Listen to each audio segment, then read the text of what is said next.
This story begins in a cold and unknown forest, where survival was a real stroke of luck for the traveler. Even the highest masters avoided such a place, so as not to tempt their fate once again. Only a madman who had lost the value of life could enter such dangerous territory. Miraculously, a young man wandered into this forest, the heir of the great Holy Sword clan, who was prophesied to have a great future. A boy named Yu Baek-jun was one of 5 children who were entitled to inherit the throne.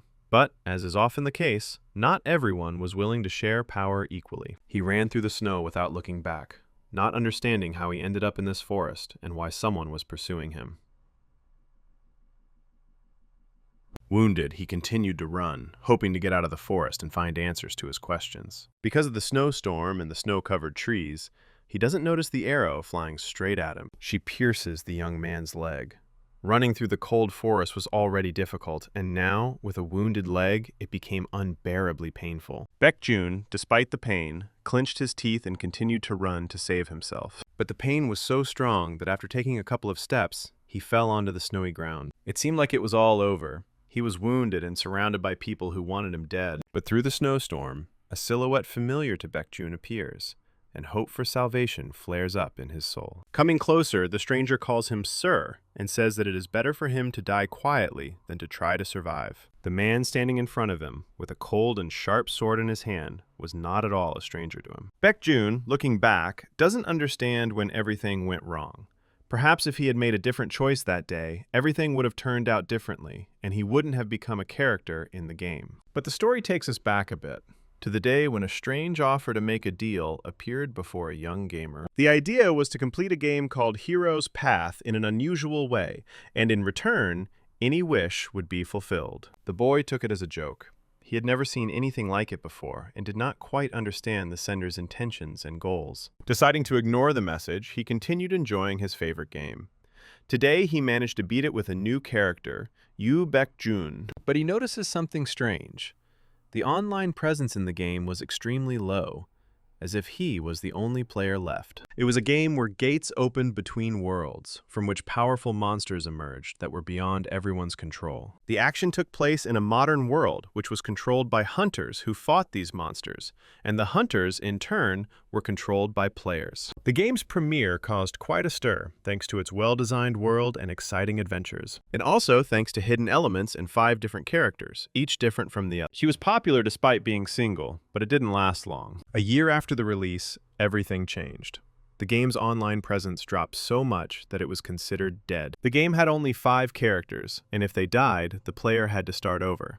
The difficulty was simply hellish. According to playthrough statistics, other than the first character and protagonist Han Chang-woo, only a few others have managed to complete the game. But there was one gamer who was the first to complete the game for one of the most difficult characters, Yu Baek-jun. And that was our young hero. Suddenly, a notification with very interesting content appears in front of him. It stated that to continue the game, you need to form a party of other players. A mandatory requirement is to complete the game as each character. The young man was upset, realizing that the game had come to an end. Previously, at least 10 people played it, but now only he was left. Suddenly, the chat room leader joins him in the lobby, surprised by his presence. After all, he had previously kicked everyone out of the group. He offers to make a deal.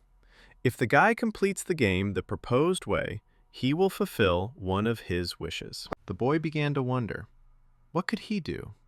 Maybe he would make him handsome, rich. But is it all true? And what would happen if he failed? The stranger simply said that he hadn't yet figured out what would happen in case of failure, and asked whether the gamer had ever managed to complete the game. Although he had completed it for all the characters, he decided not to brag about it. After all, he hadn't had a chance to brag to others yet. And yet, the young gamer makes up his mind. He accepts the deal and agrees to complete the game his way. The stranger thanks him for his participation and calls him special, not like everyone else. Suddenly, the world around him begins to change, and the boy notices that something is wrong. Everything becomes blurry, as if moving further and further away from him. This causes a severe headache, and he does not understand what is happening to him. He had no idea that he had just signed a contract with a gaming devil. Due to severe pain, he falls head first onto the table and loses consciousness. In the future, he will often regret that he agreed to such a strange adventure. He should have thought longer before making a choice and signing his own death warrant. Now the young gamer is the game character Yu Baek-jun, for whom he has just completed the game. Finding himself completely alone in a snowy, cold, and gloomy forest, he did not understand what was happening. His amazement knew no bounds. He had just been in his room, and now he found himself in the body of a game character. He still didn't fully understand the situation he found himself in, what he should do, and what awaited him. The first thing he noticed was, of course, the long hair that had replaced his short haircut. But there was no time to look at himself and be surprised at what was happening. At that moment, he was surrounded by people with swords who did not wish him well. He was found by the very same people who were hunting him, and the one who was tasked with killing him turned out to be Shin Woo-hyun, his teacher. Now Yu Baek-jun was amazed. In front of him stood a character from that very game. Woo-hyun grins ominously and reminds Baek-jun that today is a training session, but not a regular one. Baek-jun can't help but be amazed. In front of him stands a fictional character who speaks exactly like in the game, and suddenly the picture changes dramatically. The teacher, who is supposed to teach the student, decides to kill him, claiming that the training will be tougher than before. The reason for this was his elder brother's desire to get the entire inheritance. Without warning, the teacher uses a sword technique. Woo-hyun makes a surprised face, saying that he was aiming straight for the heart, but it miraculously dodged. This was only possible thanks to the ancestral blood of the Holy Sword clan pulsating through his veins, despite his weak physical strength. But Woo-hyun still intends to kill Yu Baek-jun on his brother's orders, assuring him that he is doing it for his own good and that death will be painless. The boy doesn't believe that all this is happening for real, that this is not a game. But he has no time to think. The scythe is literally standing before him. His only concern is how to survive. If he fails to escape, failure awaits him, and then death. The pain from the wound was unbearable, especially in this cold. Feeling the blood running down his hand, he realizes, this is not a dream. This is reality. And this makes it even more scary. And then he remembers the leader's message. Now this is not a game or a dream, but the real world. Everything becomes a little clearer. Who he is, why he is here, and what he has to do.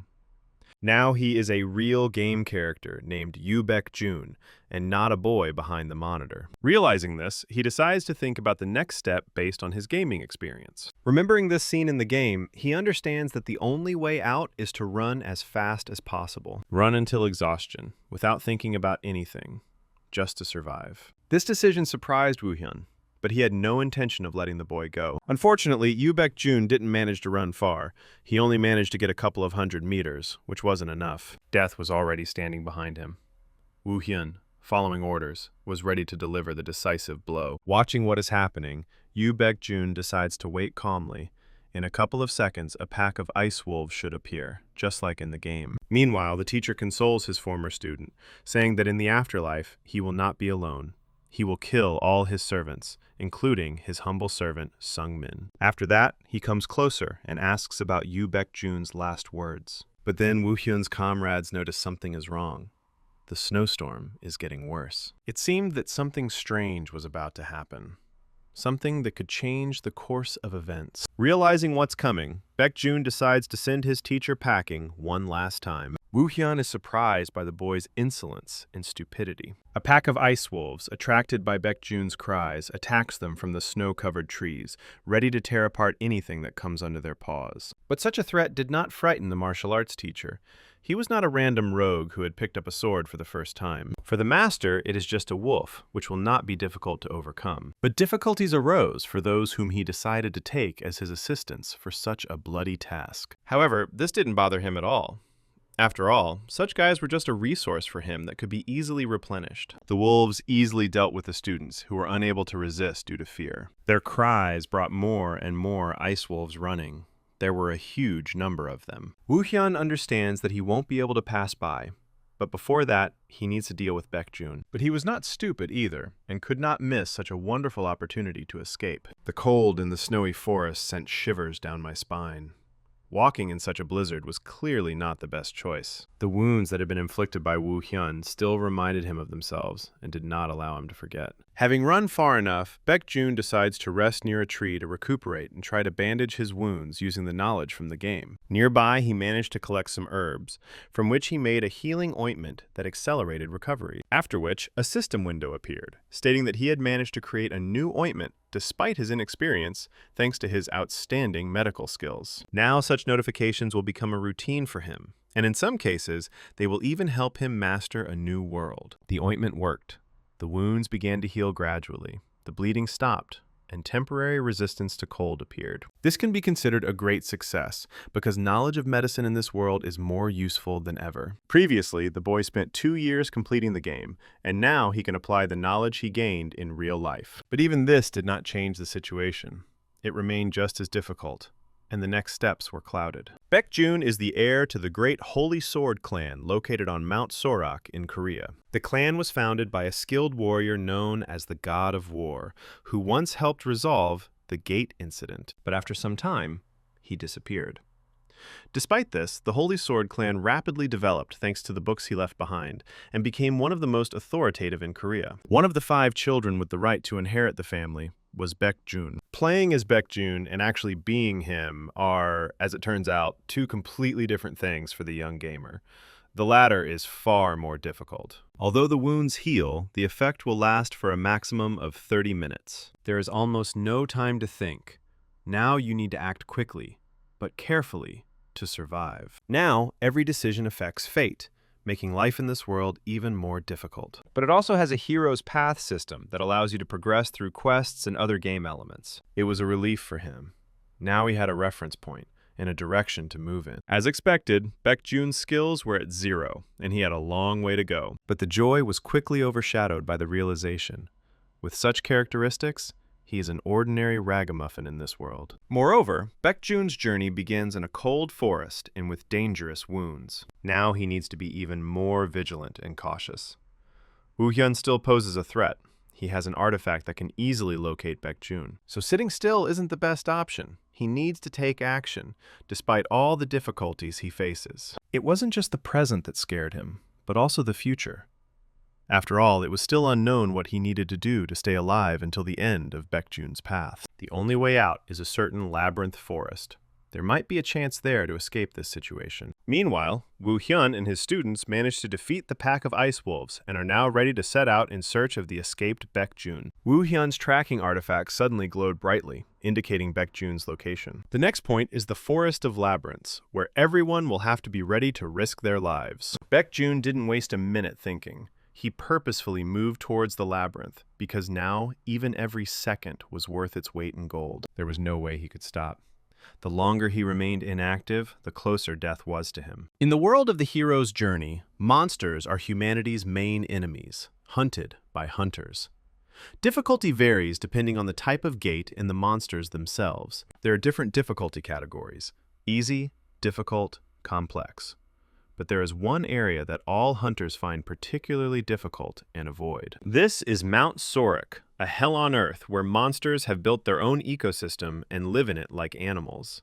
This difficult-to-reach area has become an area that hunters avoid for their own safety. It's obvious that the current weakling Baekjun shouldn't go there without protection, but Woo-hyun's goal was to bring him to this mountain in order to destroy him later. Even though he had trained Baekjun since childhood, he chose to support his brothers, who secretly turned against him and gave the order to kill him. Simply put, the player needs to survive these snowy slopes and return home. This is the standard way to get through the beginning of Baekjun's path. But the new Baekjun decides to act differently. He does not return to the clan's home, but goes to look for a secret place on Mount Sorak, about which nothing is known. High in the Forest of Labyrinths lies an opportunity that no one knows about. The plaque read, "Those who lack the courage to take their own lives, those who lack the icy composure and broad outlook on the world, had better leave this place." Woo-hyun and his students had already approached Yu Baekjun and were ready to go even to such a dangerous place, just to prove his death. But unlike Baekjun, Woo-hyun possessed an artifact capable of leading him out of the labyrinth. It was given to him by his older brother, Tae-ran. He also suspected something was wrong, because he had known Baekjun since childhood and didn't remember him being so brave. It was as if he had become a different person. Woo-hyun finally reached Baekjun's footprints. Since they weren't yet covered by snow, that meant he was nearby. Having learned this, he and his students moved forward, following Baekjun. One of the students suspected they were walking in circles, but that wasn't surprising. After all, they were in the Forest of Labyrinths, where it was impossible to determine a precise path. The forest was full of corpses, those who had wandered here hundreds, even thousands of times before their deaths. Such is the nature of this labyrinth. If you don't want to wander here until your death, don't let your guard down. Baekjun's strength was running out, but he realized how amazing medicinal herbs were. But something else was more important. An instinctive feeling that told him that he could easily die. In the cold forest of the labyrinths, one can only survive with excellent alertness and strength. At that moment, Baekjun realized that he had been tricked, and perhaps he shouldn't have agreed to that deal. But now it didn't matter. He was already here, and he only needed to think about how to survive. After a long search, through cold and snowstorm, he finally found what he had climbed into the very lair of death for. This was the treasured exit from the labyrinth, which Baekjun finally managed to get through. It would seem that from this moment on, Baekjun's life would change, and his stay in this world would become at least a little easier. All that was left was to remain alert and remain in constant concentration. But not everything was as simple and easy as he had hoped. Woo-hyun and his underarmy were already standing in front of him. Both sides were on the edge of the cliff, but Woo-hyun was in a more advantageous position, which gave him some advantage. Finally, Baekjun decides to ask Woo-hyun why he is doing this to him. Has he really become Taeran's dog? He in turn did not deny anything because, in his opinion, his elder brother was more suitable for the role of heir to the Holy Sword clan, because of his strength. Now, Baekjun was convinced that absolutely everything that happened in this world happened exactly as in the game. Knowing this, he could not delay any longer. Otherwise, the consequences of such a long wait would not be long in coming. And so it began. Exhausted and bloody, Baekjun holds the ground with his hand to keep from falling off his feet. But the problem wasn't frostbite. It was blood loss. In Baekjun's case, quite significant. Woo-hyun also doesn't waste any time and decides to end everything right now, once and for all. And so that Baekjun does not die a slow death from blood loss, the noble, as he considers himself, teacher, decides to help him die quickly. Baekjun is flattered by such kindness and, in response, reveals a little secret to Woo-hyun at the end. The thing is, the artifact that Taeran gave him, with the help of which he found Baekjun and wanted to use to find his way back, is a one-time use one. This means that it is no longer possible to give him a new route, and he and his students are literally trapped. In rage, Woo-hyun uses a sword technique, sending a stream of power towards Baekjun to finish him off and ensure his death. Baekjun jumps off a cliff in an attempt to evade an attacking sword technique, but unfortunately he fails to dodge, and the attack pierces his already bloody, weak body. Baekjun falls off a cliff deep down the mountain, which for Woo-hyun means the mission has been successfully completed. Having made sure that Baekjun was no longer alive, and that his body, having fallen from such a height, could not have remained intact, he and his students decided to return to the clan house. But as Baekjun said, the artifact Taeran gave him was a one-time use. Woo-hyun was trapped because of his own fault. And the punishment for such a bloody and treacherous choice was not long in coming. The screams and the smell of Baekjun's human blood drew a crowd of monsters living in the labyrinth, stronger than the ice wolves. It would seem that everyone has lost in this situation. Baekjun is dead, and Woo-hyun and his students will die at the hands of the monsters. But miraculously, Baekjun managed to survive, all because he opened a portal located on the cliff which saved his life. And all of this was planned by Baekjun, because at the bottom of the cliff there was something very significant, namely the Book of the God of War, which grants incredible strength and power to the blood heir of the Holy Sword clan. Baekjun manages to grab the book before he passes out, thus starting the awakening process. Baekjun's bloodline was confirmed, and the process of awakening the dormant blood of the God of War began. His body was engulfed in a bright flame, but it did not burn him, but on the contrary, it restored him and gave him strength. Now, Baekjun is not a weak and frail boy, unable to even stand up for himself, but the strongest warrior of the Holy Sword clan. And all thanks to a book that was probably left by one of Baekjun's descendants, whose name he didn't know. The one who sought to capture all the martial techniques of this world in one book. a certain book of martial arts. But in his later years, he decided to leave this book to his descendants, so that even after his death, his work would continue to live. And someone was found who would continue to record in it new martial arts that appeared in the world. And also a request to the one who found it, to use the knowledge given by the book for good. Now this knowledge is in the hands of Baekjun, the heir to the Holy Sword clan, who intends to use it for good deeds. A message appeared in the system window stating that the Book of the God of War had been successfully used. All of Baekjun's stats have been greatly increased, and he has also acquired the heavenly martial physique, allowing him to develop faster. Not only did he become stronger and more resilient, but he also received unique abilities from the book and his fighting body. His body instantly recovered, leaving no trace of the wounds, as if nothing had happened to him. Now Baekjun faces a long journey of upgrading his body by accumulating in-game experience. Baekjun's path in the game is one of the most difficult, known for its extreme difficulty. What makes it surmountable is the acquisition of unique abilities and traits.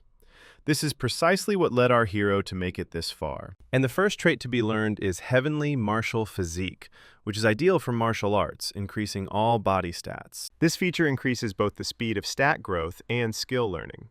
Additionally, it periodically unlocks new skills. She also strengthens her strength, which greatly contributes to Baekjun's further growth. The God of War's book was a unique ability. It automatically recorded new combat skills and also granted the ability to absorb accumulated points to learn previously recorded techniques. Unique abilities are special powers that only one person can possess. They cannot be transferred through training or exchange, which is what makes them unique. Now, Baekjun has one of the unique abilities, and this will help him avenge the betrayal and complete the game to survive. The book was not limited to just martial skills, be it real martial arts or even fantasy techniques. If such a technique can be used in combat, it can be learned. Of course, you can't learn magic or alchemy with its help, but there are other ways to do this. And the first thing Baekjun did after gaining such great power was, of course, distribute the points he received from the system for finding the book. He was given 100 points for leveling up, as well as the opportunity to accept a new task. Without thinking twice, Baekjun opened the points distribution system menu. After all, proper distribution would significantly influence his future. But, to his great regret, he currently only has access to swordsmanship. In his current state, fighting is practically suicidal. However, there are more than just sword techniques. There are others that can be useful as well. Baekjun's first learned technique was the movement technique, which makes the body lighter. It also improves speed, agility, and reflexes. This is one of the best decisions for Baekjun right now, because it will definitely come in handy both when fleeing and in battle. And since the Book of the God of War has increased Baekjun's skill, he can now do some interesting things with this technique. All that remains is to select the task, the list of which is displayed by the system. Baekjun decides to temporarily postpone the first quest, Catch Me. Now he has a much more interesting task related to his ancestor, and it looks like he will have to become a bandit for a day to achieve it. This quest will open a complex, maze-like path. If Baekjun manages to find the exit, a reward will await him at his destination. In fact, this is a reward from the Tomb of the God of War, and the boy believes that he can easily complete this quest. At the same time, Woo Hyun's team was being torn to shreds by angry and bloodthirsty monsters. Even the seemingly confident Woo Hyun was unable to escape. All that was left of them were traces of the struggle and blood, which were eventually covered up by the snowstorm. Baekjun, in turn, continued to carry out the task and had already collected some of the necessary ingredients. To complete the task, he needed the root of the sun, the root of the fire spirit, and also fire ginseng. This was only the first stage, but it was no trouble at all for Baekjun to complete it. The next step of the quest was to open a chest containing rare ingredients, namely 1,000-year-old snow ginseng and treasure keeper's pouch. After this, a corresponding system notification appeared about the successful completion of the task and a list of rewards, 500 points and an unknown item,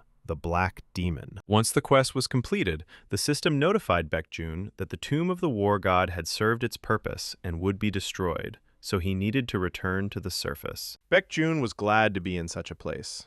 The greater the difficulties, the greater the reward. New paths and opportunities in this vast world now opened up for him. Black Demon was a robe Baekjun received as a quest reward. It increased offensive power and restored severely damaged body parts. It also helped the wearer adapt to any environment and increase their survivability. Using the portal to exit, Baekjun leaves the place that gave him incredible power to continue his character's journey and progress through the game. The portal transported him directly to the location of the Holy Sword Clan, next to the observation post at the main gate. Baekjun appeared suddenly and knocked on the window of the room where one of the residents was sitting. The resident initially mistook him for a monster, but then recognized Baekjun. Baekjun ordered that Sung Min, a servant of the Holy Sword Clan whom he trusted like a family member, be brought to him. Returning to the clan's home, Baekjun slept for 5 whole days.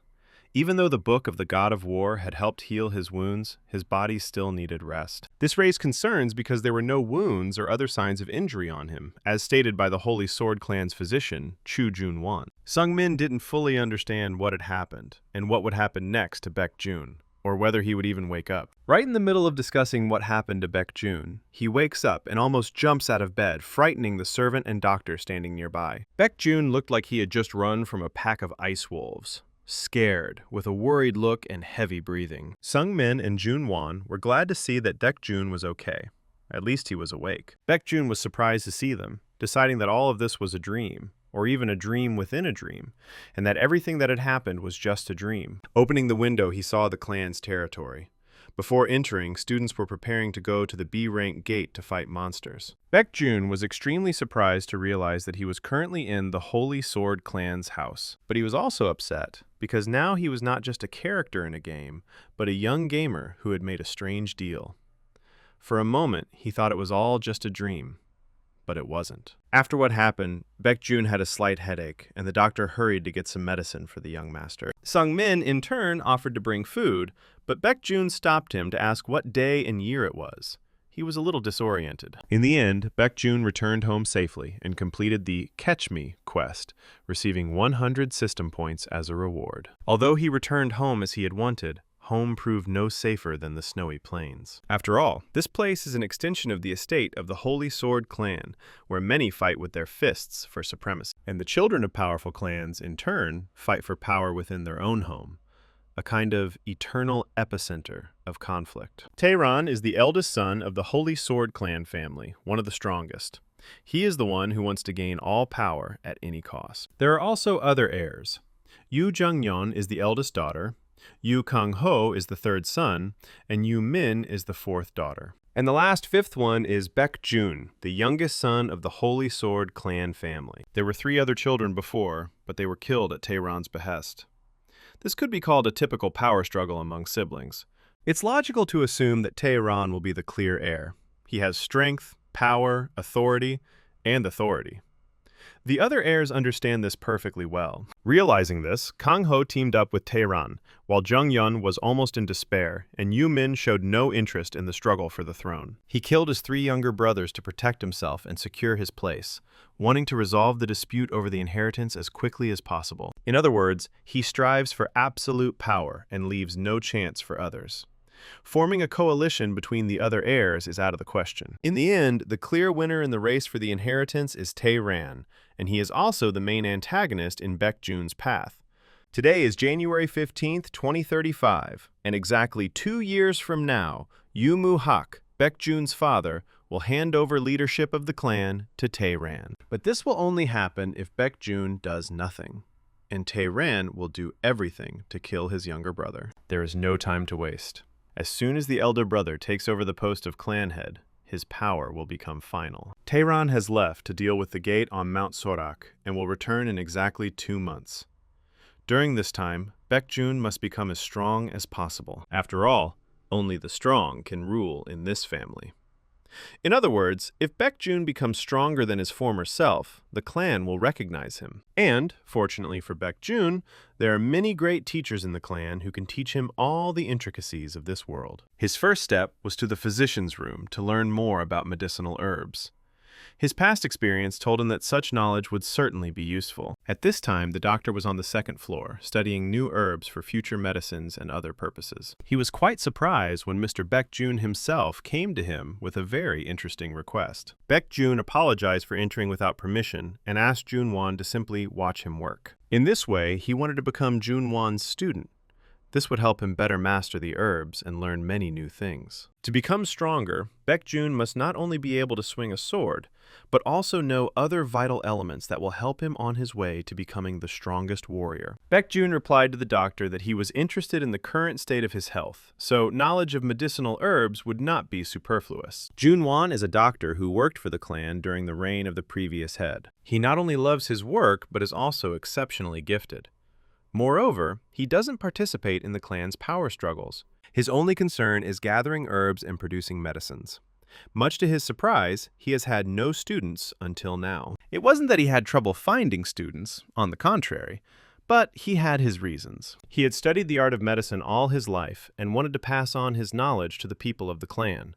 But the problem was that no one from the clan wanted to learn this craft. As a result, there was no student for Junwon until young Master Baekjun came along. Baekjun's main goal was to obtain an elixir that would help him become many times stronger.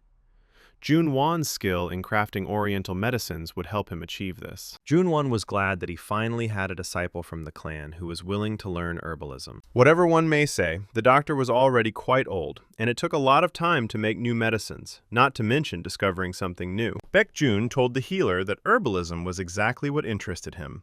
He even taught himself from books. The healer was extremely surprised. A young gentleman, the heir of a clan, had come to see him, eager to learn more about herbs and genuinely interested in herbalism. Baekjun immediately decided to demonstrate that his words weren't just idle talk.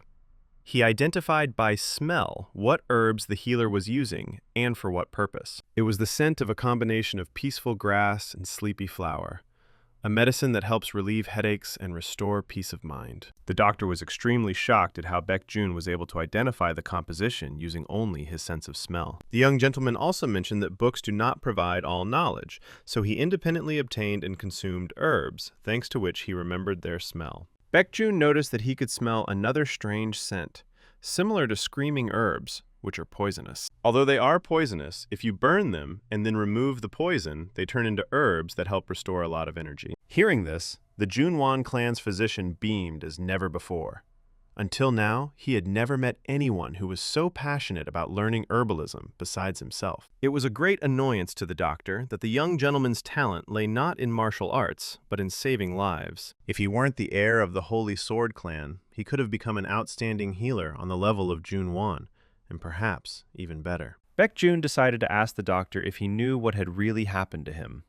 But Junwon only knew that the gentleman had gone for a walk alone and had been attacked by monsters. The doctor was not aware of the assassination attempt on the young boy by Woo Hyun, carried out by his older brother. Baekjun admitted that this incident made him feel the importance of medications more than ever before, especially in dangerous situations. A joyful Junwon, seeing a real talent in the field of herbalism before him, offers Baekjun to study with him if he is not against it. The young gentleman makes a surprised face, saying that Junwon is quite busy. Won't he bother him? Junwon is willing to put all his affairs aside to teach the young master the medical arts. It was an honor for both. For the doctor, the opportunity to teach. For the young master, to learn from him. Junwon can't teach everything from the beginning, so he needs to find out how much Baekjun already knows. A corresponding notification appeared in the system for Baekjun. He was now an apprentice to pharmacist Junwon. Baekjun's next challenge is to pass the doctor's test to learn more about his knowledge. In the game, the boy has done this hundreds of times, but in the real world, it will be more difficult. Junwon can definitely be trusted, as he is not interested in power struggles, and the same can be said about servant Sung Min. Long ago, Sung Min asked Baekjun for help in healing his family. Since then, he feels deeply indebted to him. However, due to his lack of any martial arts talent, he serves as a servant. Baekjun is confident he can be trusted. Now it's time to complete quests to improve your body and skills. The first task is to run for at least 5 hours. This didn't make Baekjun very happy, since it would be difficult for his bony body to run even 10 minutes, let alone 5 hours. The loyal servant was shocked by the news that Baekjun was about to begin training. He had only regained consciousness a couple of hours ago, and was eager to train right away. This surprised Sung Min greatly, but he understood why Baekjun needed to train. Baekjun's father called him weak and incompetent, someone who couldn't stand up for himself, literally dragging him through the mud. He even refused to believe that someone like Baekjun could be his son. Unlike his brothers and sisters, he was incompetent, and extremely weak. The Holy Sword clan is like a beast kingdom. Only the logic of force rules, and no one is exempt from it. From an early age, Baekjun was very kind. He was not gifted in the field of martial arts, which the clan considered the most important aspect. And his character, kind and easygoing, was perceived by most as weakness and looked down on. Even the new students made fun of him as soon as he appeared on the training field. The boy was thin and skinny, just skin and bones. But now Baekjun doesn't care about that. He has a clearly defined goal that he intends to strive for. Now everything will be different. The time has come for a new Baekjun, and the Qinggong technique, a martial art that makes the body lighter and improves speed, reflexes, and strength, will help him complete the endurance challenge. True, there is one but. The body has not yet adapted to such changes and is not ready to quickly change the rhythm of its previous life. But it's too late to give up. The young gentleman can only overcome himself and move forward, no matter what. This, in turn, will bear great fruit and become another confident step forward on the path to becoming the strongest warrior and a worthy successor to the Holy Sword clan. Baekjun's persistence paid off. He managed to complete the quest to get rid of his skinny body, receiving 50 system points as a reward, as well as a boost in strength. It was a real ordeal for his body, but unfortunately, nothing comes easy. The young gentleman had hardly had time to rest when ill-wishers, whom he was forced to consider family, came to him. It was the third son of the Holy Sword clan family, Yu Kang-ho, who joined his elder brother Tae-ran and also hated the younger one for his weakness. Kang-ho came to ask what his younger brother was doing, since Baekjun used to never leave his room, reading books, which is why he was nicknamed a bookworm. An exhausted Baekjun pretended to be glad to see his older brother. It had been a while since they last saw each other, even though they were brothers. Kang-ho was curious as to why Baekjun had suddenly decided to start working out instead of sitting in his room all day and night as before. Baekjun only smiled slightly, not taking seriously his brother's words, which implied that training was useless for him. The third son of the Holy Sword clan, Kang-ho, is also known as the chief villain of the clan. He spends money without a second thought and is also promiscuous with women, a guy who causes trouble every time he leaves the house. Baekjun admitted that the desire to train arose after a recent monster attack. That's when he decided to become stronger. But Kang-ho didn't care. He again called his attempts to train a waste of time. In addition, if Baekjun needed help, he could turn to him. But of course, it was a joke. Coming closer, Kang-ho knees Baekjun, who is exhausted after training, in the nose. At the same time, he says that he will kindly help, just as he helped in the past. After this scene of the meeting of the two brothers, Kang-ho showed his strength and hatred for the younger one in front of the rest of the clan members. Baekjun became furious and promised to take revenge on Kang-ho for his humiliating treatment. The desire to respond to the blow was incredible, but for now, Baekjun was too weak and he could only endure. He needs to get stronger, and quests will help him do so. Immediately after a 5-hour run, he begins a 3-hour strength training session. For this, he'll receive 50 system points and a stat boost as a reward. Now it's time to level up a bit with the help of the God of War's book. It wasn't for nothing that the young gentleman completed the previous quests. Now he faces a choice: which skill to choose. For example, Strike, which allows him to infuse mana into his fist or weapon to strike his opponent with force. Or the Triple Mind technique, sad and pathetic at the same time, but it can help you learn how to use mana. Finally, the Triple Fist technique is a martial art that allows you to learn 3 basic techniques: jabs, elbows, and uppercuts. Each of these is worth 50 system points. The choice is truly difficult. Baekjun currently has 600 system points in his arsenal. 500 of them he earned in the Tomb of the God of War, and 100 from today's training. But Baekjun still decided to save points, so that by tomorrow he could accumulate even more and learn a more interesting skill. One of Yoon Sun-ha's skills, an exceptional A-rank hunter, was called Attribute Demonstration. Although it's an A-rank skill, it only costs 500 points, but it consumes an insane amount of mana. This is a technique that Song-ha used to infuse her sword with her excess mana, making her sword strikes much stronger. But Baekjun still has herbs obtained from the God of War's tomb, such as 1,000-year-old snow ginseng, which works well with this technique. On the other hand, the Triple Fist and Triple Mind techniques are also interesting and may be useful in the future. But they're still useless compared to Demonstration of Attributes. Except the strike isn't that bad. Even if Baekjun trains to the point of exhaustion, it's still only a third-rate martial art. But the reason he studies it is quite simple. An event lies ahead that will radically change Baekjun's body, mind, and the entire world around him. In the meantime, he continues to train hard to get rid of his bony body. At the same time, he demonstrated his knowledge of medicines and herbs to Junwon. The doctor would bring him an herb, and Baekjun had to tell him everything he knew about it. This time, it was the evasive herb. It contains a paralyzing poison. If eaten, it can cause suffocation. However, if you wash it and then dry it, it will provide a considerable amount of energy. Junwon was incredibly happy to watch a worthy student grow before his eyes. The opportunity to teach the young master was like a gift from the universe. He looked at him as a light at the end of the tunnel, someone who would continue the work of herbalism and discover many new medicines. After passing the medical test from Junwon, he received 5 system points for each herb he guessed correctly, thanks to which he purchased the skill Attribute Demonstration and continued to get rid of his bony body for 4 days. After this time, he managed to discover the development of Eastern medicines for the production of an elixir of strength.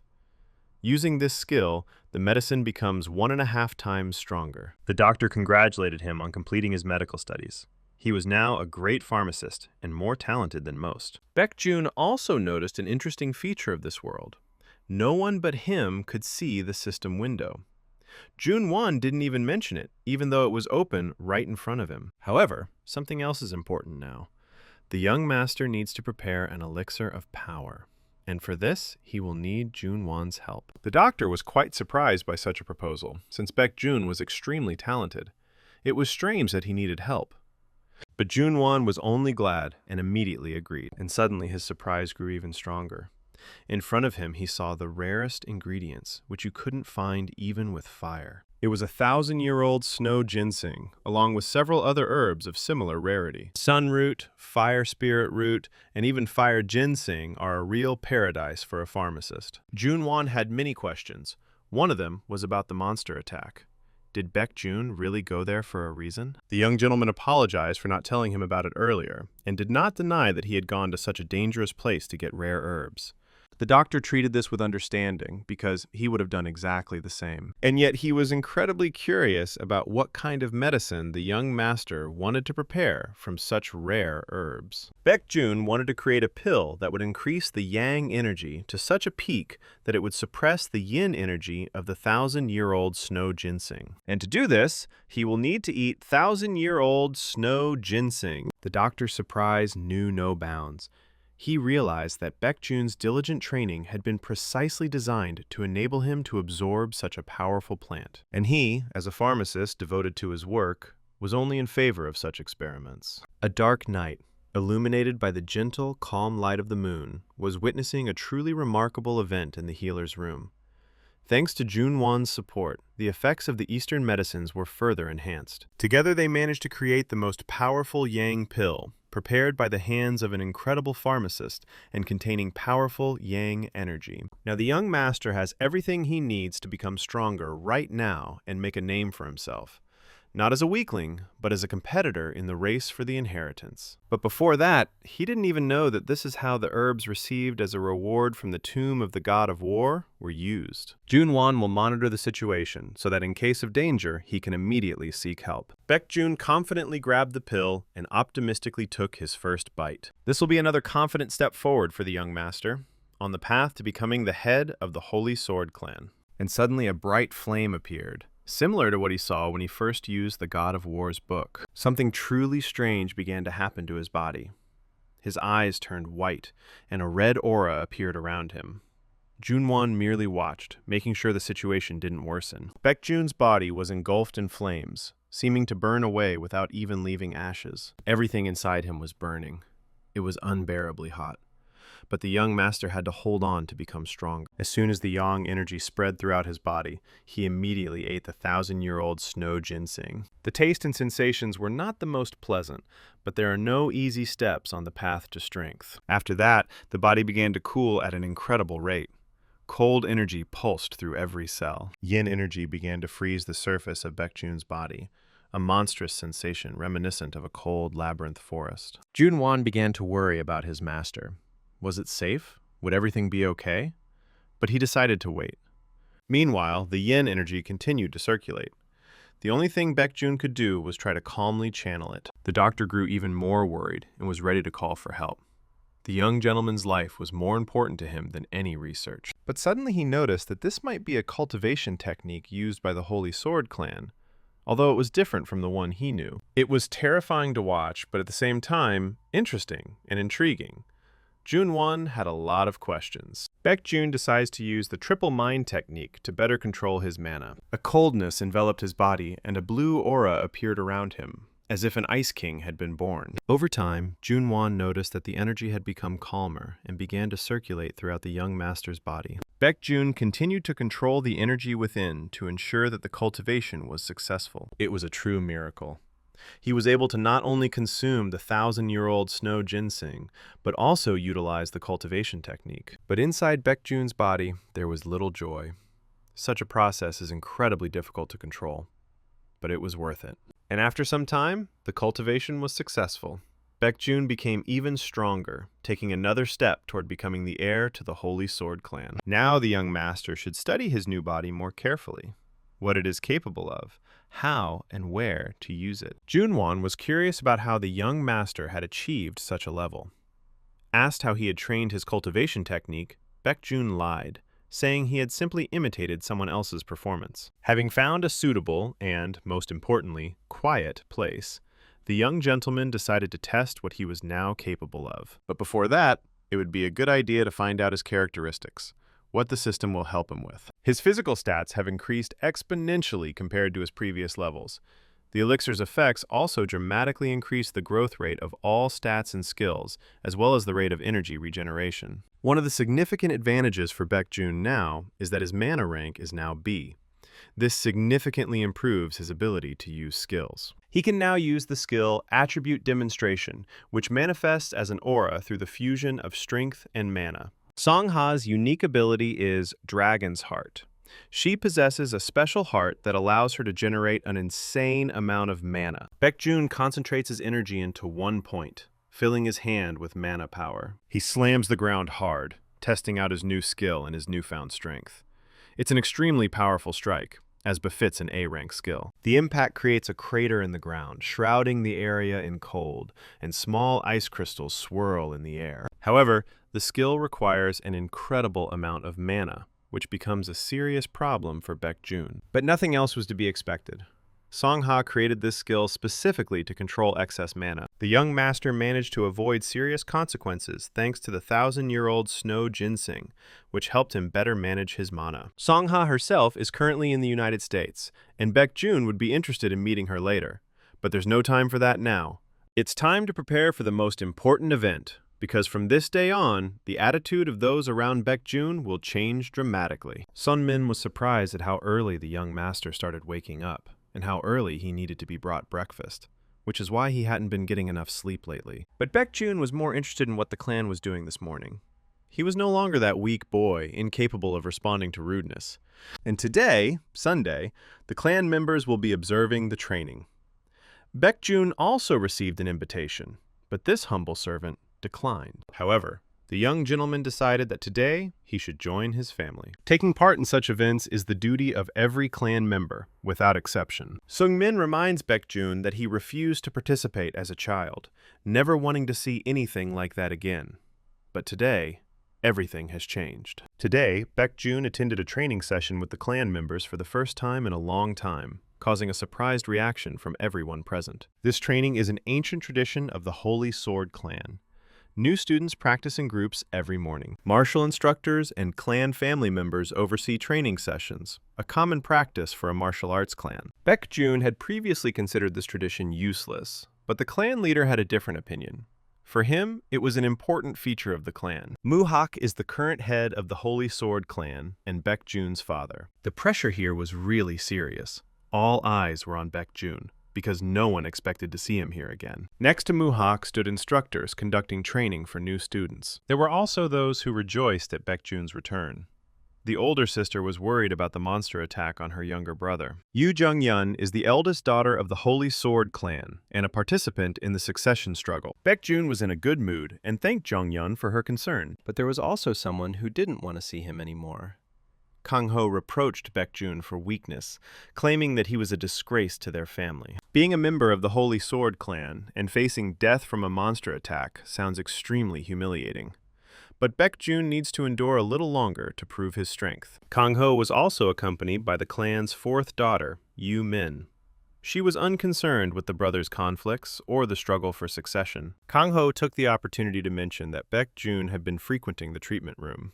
He believed medicine was all that was suitable for his incompetent younger brother. Baekjun couldn't stand this any longer, so he decided to get started with his main plan for the day. Kang-ho was furious and ready to kill his brother immediately after training, but Baekjun could no longer restrain himself, rudely asking his brother to shut up. This caused surprise among those around. The instructors even tensed up a little when they saw this. Even the usually indifferent Yu Min didn't stay away.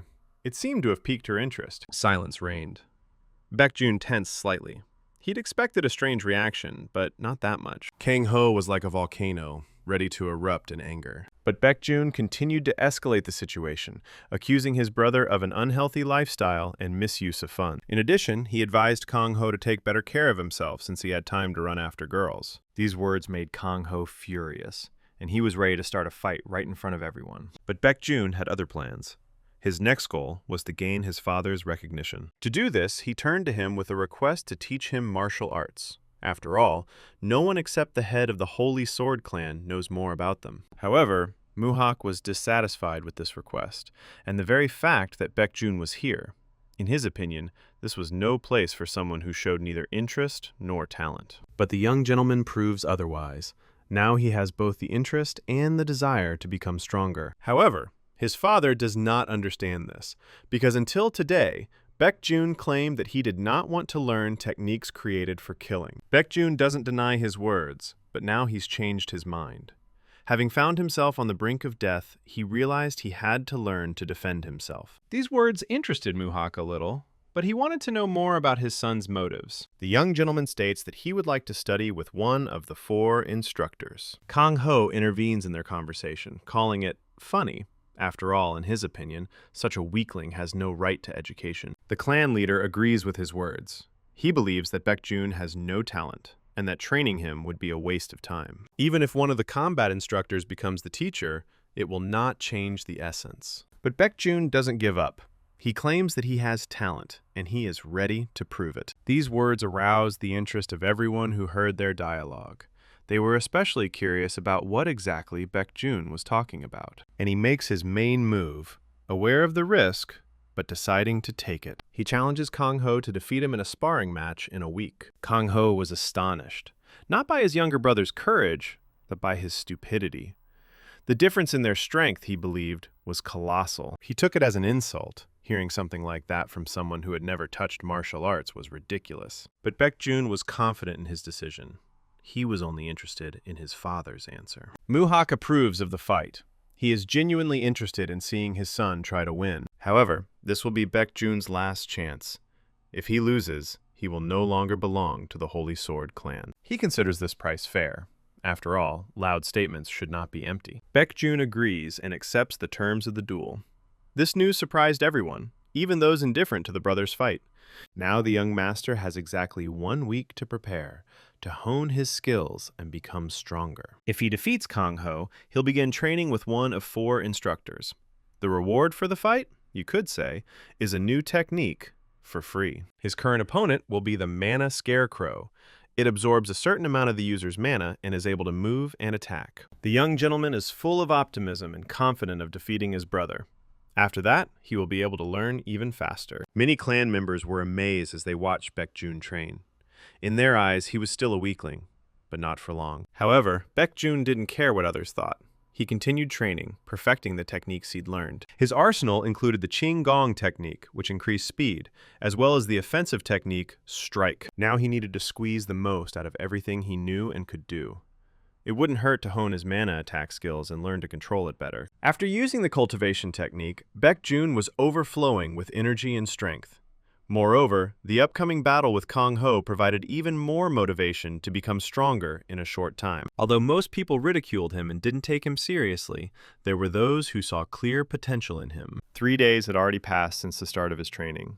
The young master didn't slow down, continuing to hack away at the mana scarecrow as if Kong Ho himself stood before him. The training was hard and grueling, but Baekjun had a clear goal. Besides, stopping there would be foolish. One of the clan's teachers became interested in his training, although there was nothing unusual about his strikes and qinggong techniques. He delivered punches with a standard triple fist technique. Even though the blows were quite powerful, there was nothing particularly remarkable about them. But the teacher was more interested in how he was able to master the energy that allowed him to use the qinggong technique all day long without slowing down. No matter how much he trained, his posture never sagged.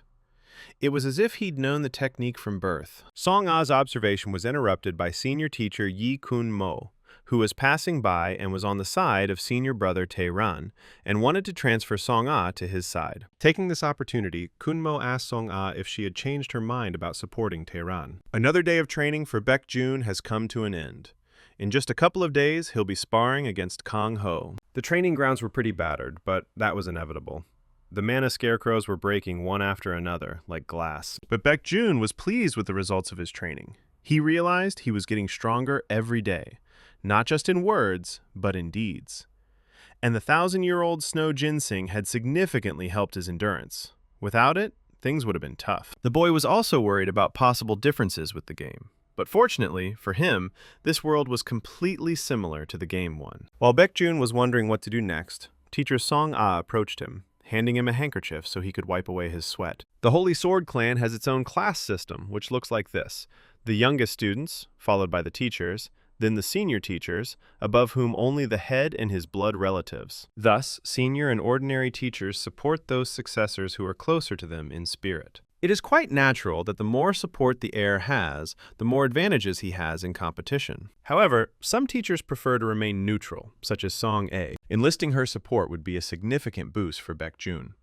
Furthermore, Song A could teach him new techniques and point out his mistakes. The teacher shared with Baekjun that Kong Ho had been trained by the senior teacher himself for a long time. Baekjun took these words as a hint that he had already been written off.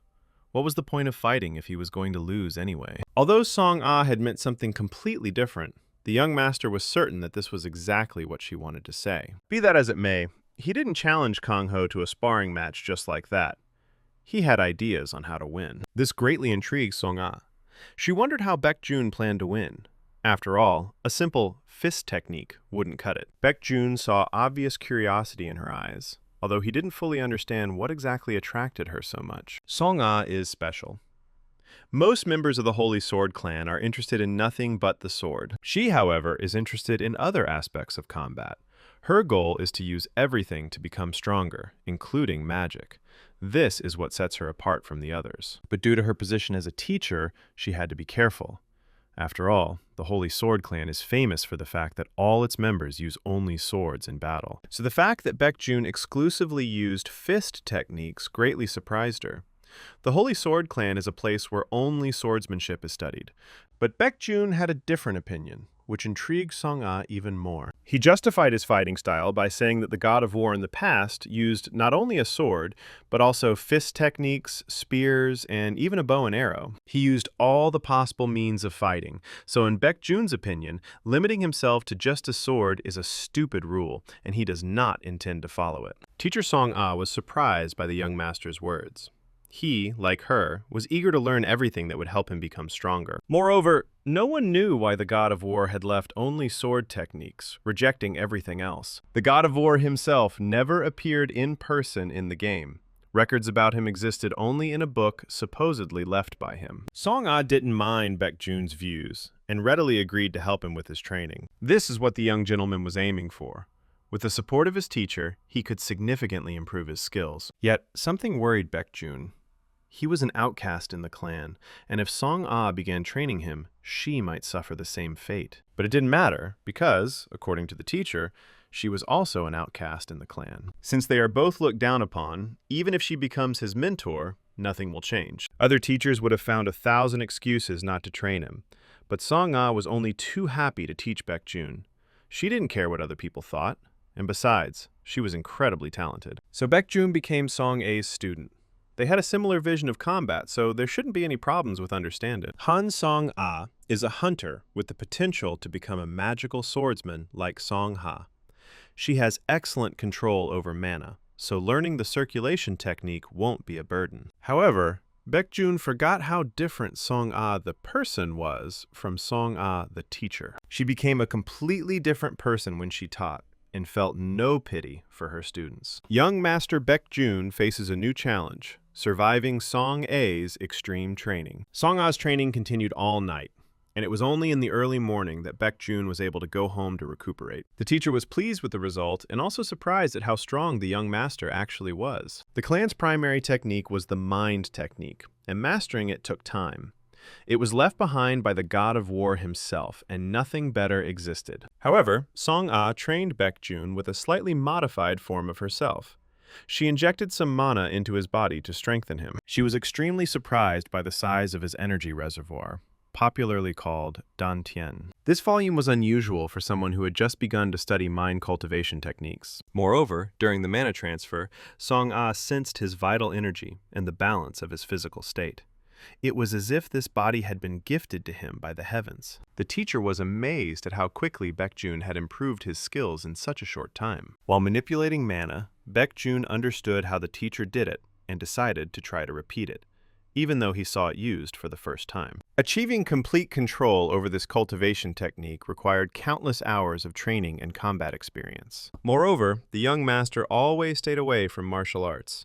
His innate characteristics were greatly at odds with his ability to perform techniques. But this did not stop him from precisely repeating the mana manipulation technique after seeing it only once. Song-ah was one of the few who did not want to serve any of the heirs, unlike the other teachers. She felt that it was much more important to deepen her knowledge of martial arts than to strive for power. However, what she saw in the young master shocked her. He accurately reproduced something he'd only seen once.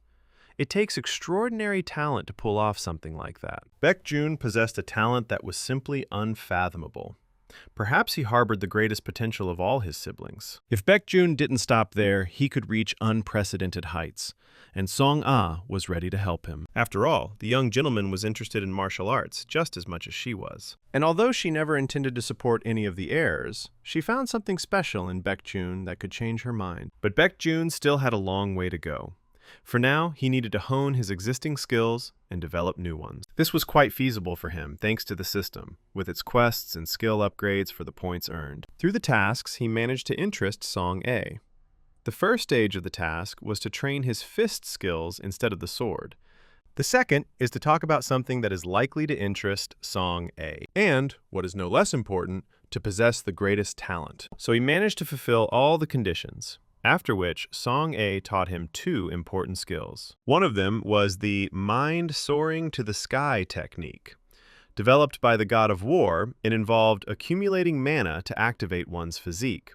The mana supply was increased thanks to Song A. But, while it seemed simple, fulfilling the conditions of the Song A's interest quest was far from easy. Even if Baekjun had managed to fulfill all the requirements, if he hadn't possessed the talent, the teacher would have simply left. But since he possessed an unimaginable talent that stood out from the rest, it would have been a mistake to ignore him. There was only 1 day left until the sparring session with Kang Ho. 6 days of hellish training were already behind them, and the results would soon be visible. His stamina amazed the other clan members.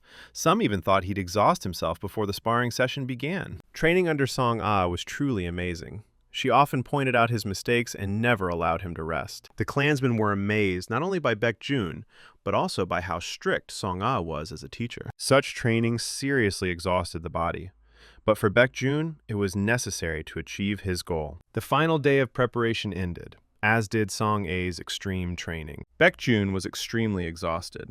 Not everyone could withstand such a training method, but it was necessary to become stronger in such a short time. Baekjun had learned a lot during this time with Song A, and was ready for his sparring with Kang Ho tomorrow. Song A was also surprised by the fact that the young master went through the entire training without a single complaint of fatigue, despite its volume and intensity. But Baekjun merely replied that it was all thanks to her inspiration, and asked her to continue training him, especially to teach him the mind soaring to the sky technique, and the Qinggong technique. The teacher was amazed by his words because, in the opinion of the young master, he still had a lot to learn. Although she herself believed otherwise, after all, as the mind technique had shown, he was capable of performing it on the first try, exactly as it had been demonstrated, even though he claimed to have no talent. Suddenly, there was a commotion in the clan's territory, and someone unknown knocked down the wall right in front of the place where Baekjun was training. Local participants were shocked by what they saw and alarmed by what was happening. And, oddly enough, only the well-known Kang Ho could have pulled off such a thing, deciding to start a fight the day before the official sparring. He was beside himself with rage.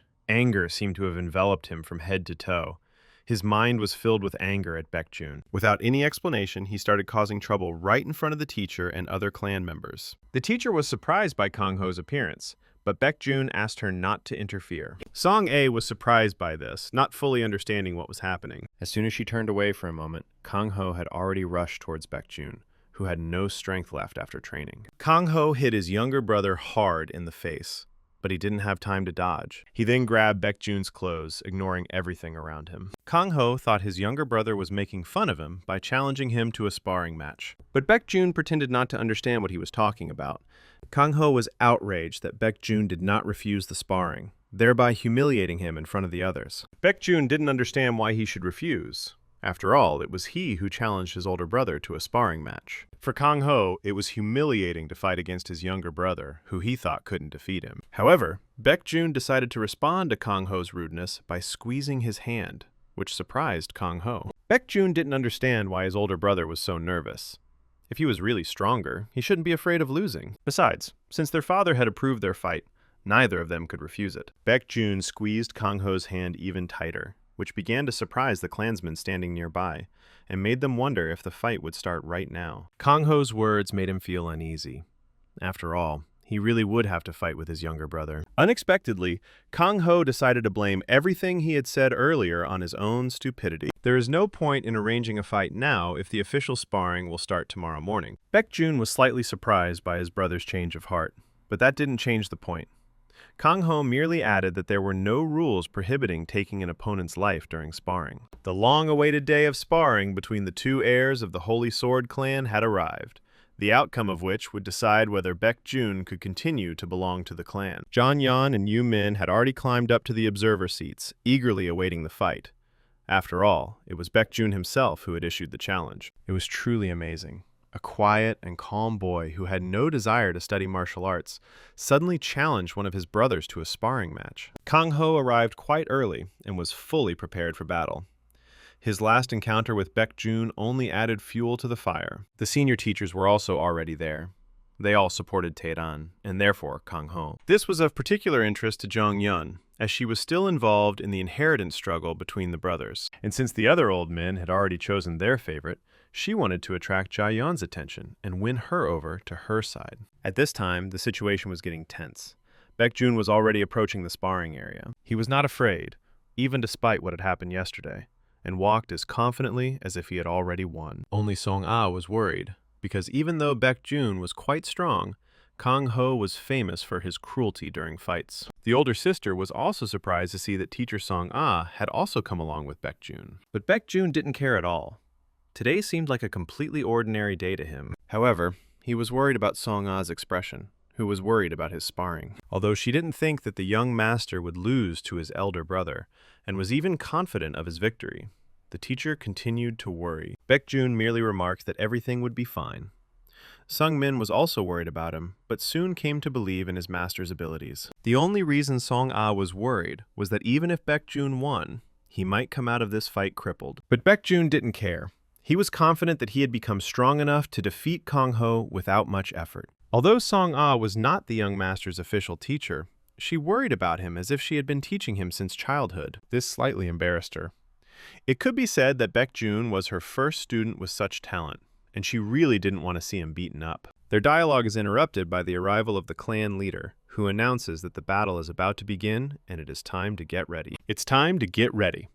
Baekjun decides to tell the teacher something interesting. For example, that his older brother loved to wander around different places since childhood. She had heard something similar before, so it didn't surprise her much. After all, Kang Ho wasn't the most diligent son of the clan head, but Baek-jun adds that Kang Ho once encountered a monster that seriously injured his right arm, and it was only with difficulty that he was able to heal it. This had already surprised Song-ah a little, and it seemed she was beginning to guess the young master's intentions. Her suspicions were correct. Baek-jun was planning to use this as his trump card and remind his older brother of the old trauma. So she shouldn't worry so much. The system also gave Baek-jun a new quest. I have become a shame to my family, which required him to defeat Kang Ho. He would receive 300 points as a reward, as well as some knowledge from the Book of the God of War. The head of the clan was already there and ready to announce the start of the sparring match between the two brothers. Now the final moment had arrived. Both participants were ready to begin the fight. Baek-jun chose his fists as his weapon, wearing only gloves. Kang Ho, however, preferred the sword, as befits a member of the Holy Sword clan. There was no loud conversation. Both participants stood opposite each other in full combat readiness. Baek-jun remained calm and didn't look frightened. Today, he intended to take revenge on his older brother for everything he had done to him. Kang Ho was like an active volcano and was eagerly awaiting the start of the sparring session so he could kill his younger brother right in front of everyone. And since all the participants are here and the fighters are ready, the sparring officially begins. Immediately after this, Kang Ho uses the heaven-soaring sword technique to attack Baek-jun. Baek-jun could use 9 dragon fangs to repel the attack, but he's not ready yet. Instead, he uses 5 dragon fangs. He gathers all his energy and strength into one blow to withstand the attack. Everyone was wondering if he would be able to dodge the blow, since he had never studied martial arts before. Most likely, he will be able to. After all, now in Baek-jun's body there is a boy who has settled inside the game character and has studied his entire path, putting in maximum effort. One of his challenges was the fight with Kang Ho. Previously, he didn't understand what he needed to do to defeat him. At that time, this was a big problem for him, because no one but him played this character. And it was at that moment that he had an idea that would help him find a way to defeat Kang Ho.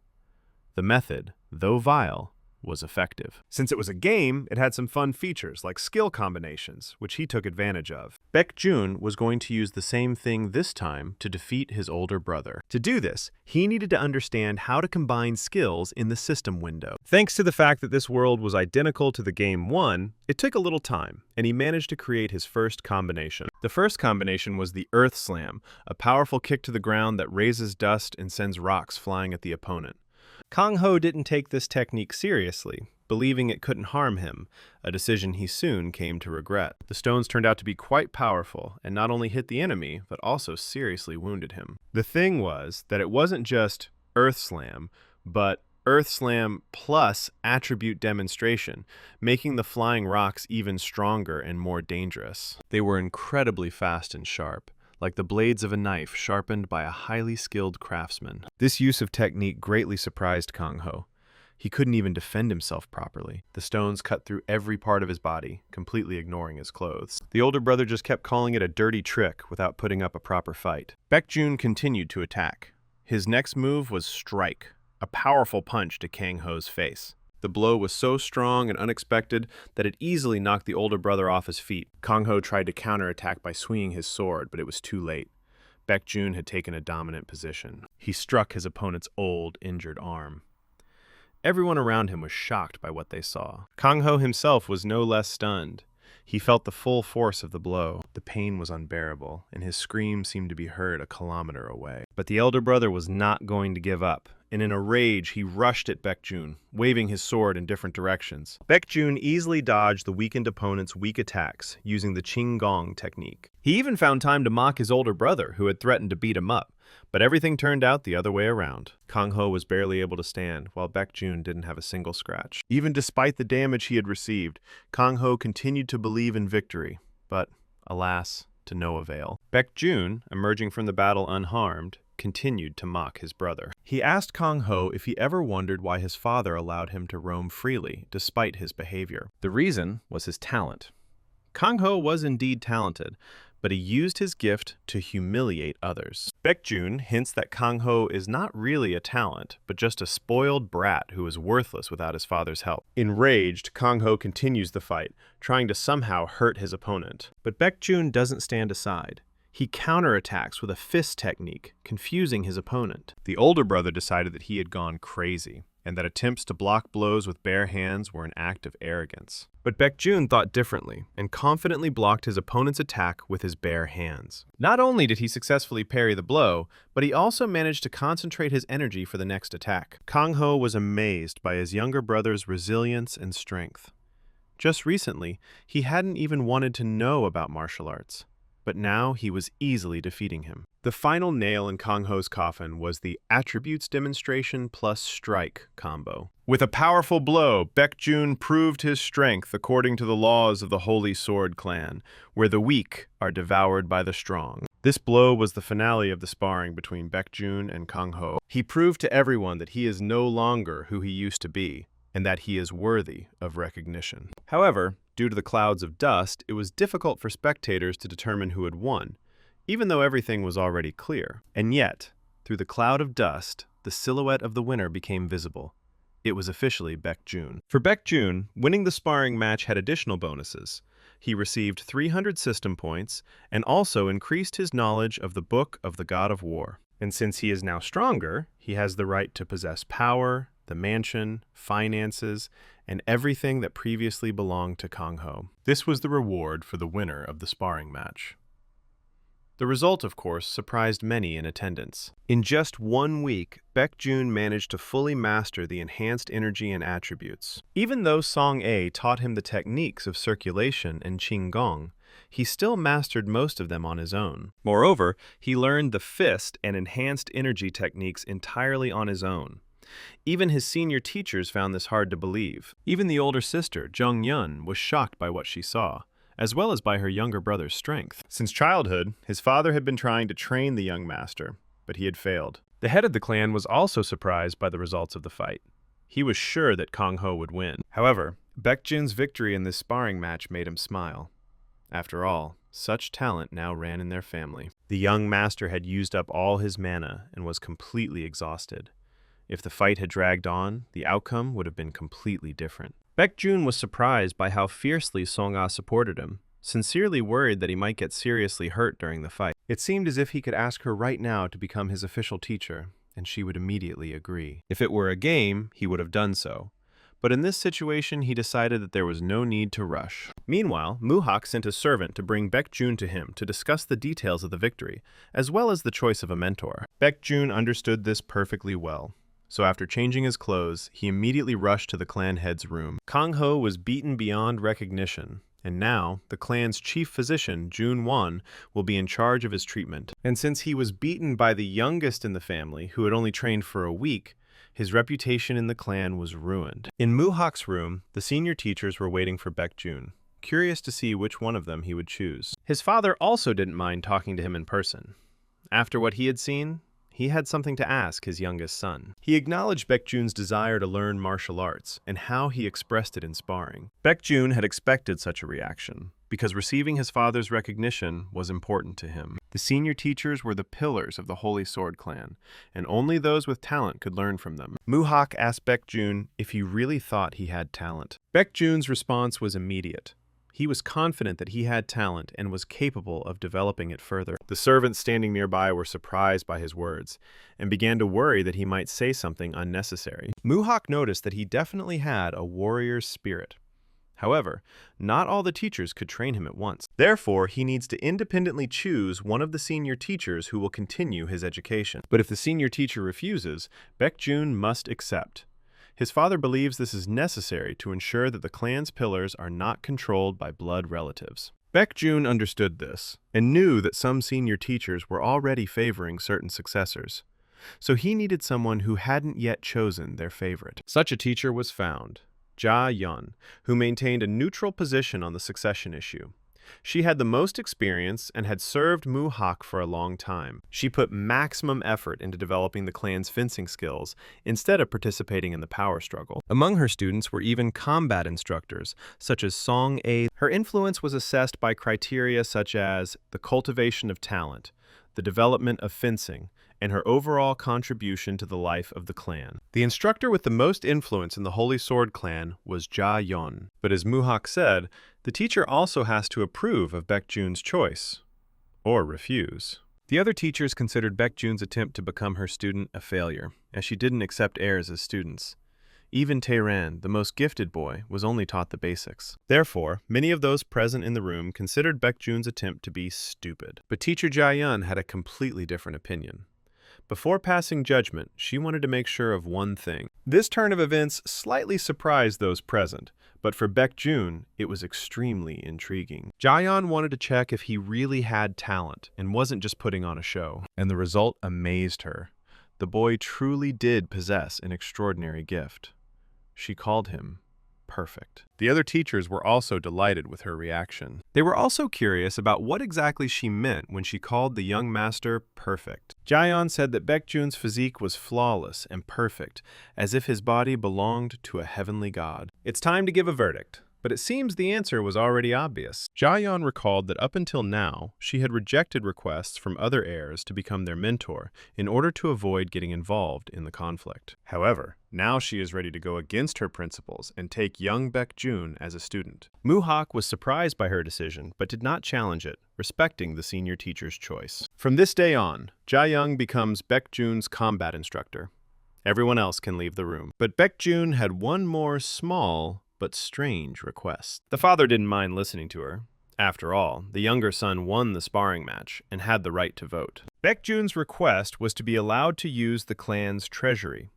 After all, when his father had given up on him, he had been forbidden from using the clan's resources. This statement caused slight surprise among those present. However, Tae-ran, Jong-yeon, Kang-ho, and Yu-min calmly spent the clan's money on their own needs. While Baekjun, who was considered almost a handicapped child, received money only for survival. In other words, if Moo-hak allowed him to freely manage the clan's finances, it would mean that he recognized him as a member of the family. Although Baekjun was content with his life without much money, he understood that times were changing. Finances were needed to strengthen his power.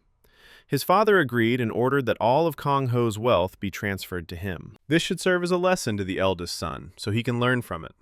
Some considered this decision too harsh, but the head of the clan was confident in his decision, and none of the servants had the right to dispute it. One look from Moo-hak was enough to make one of the servants doubt her words. Baekjun recognized her as one of Kang-ho's servants.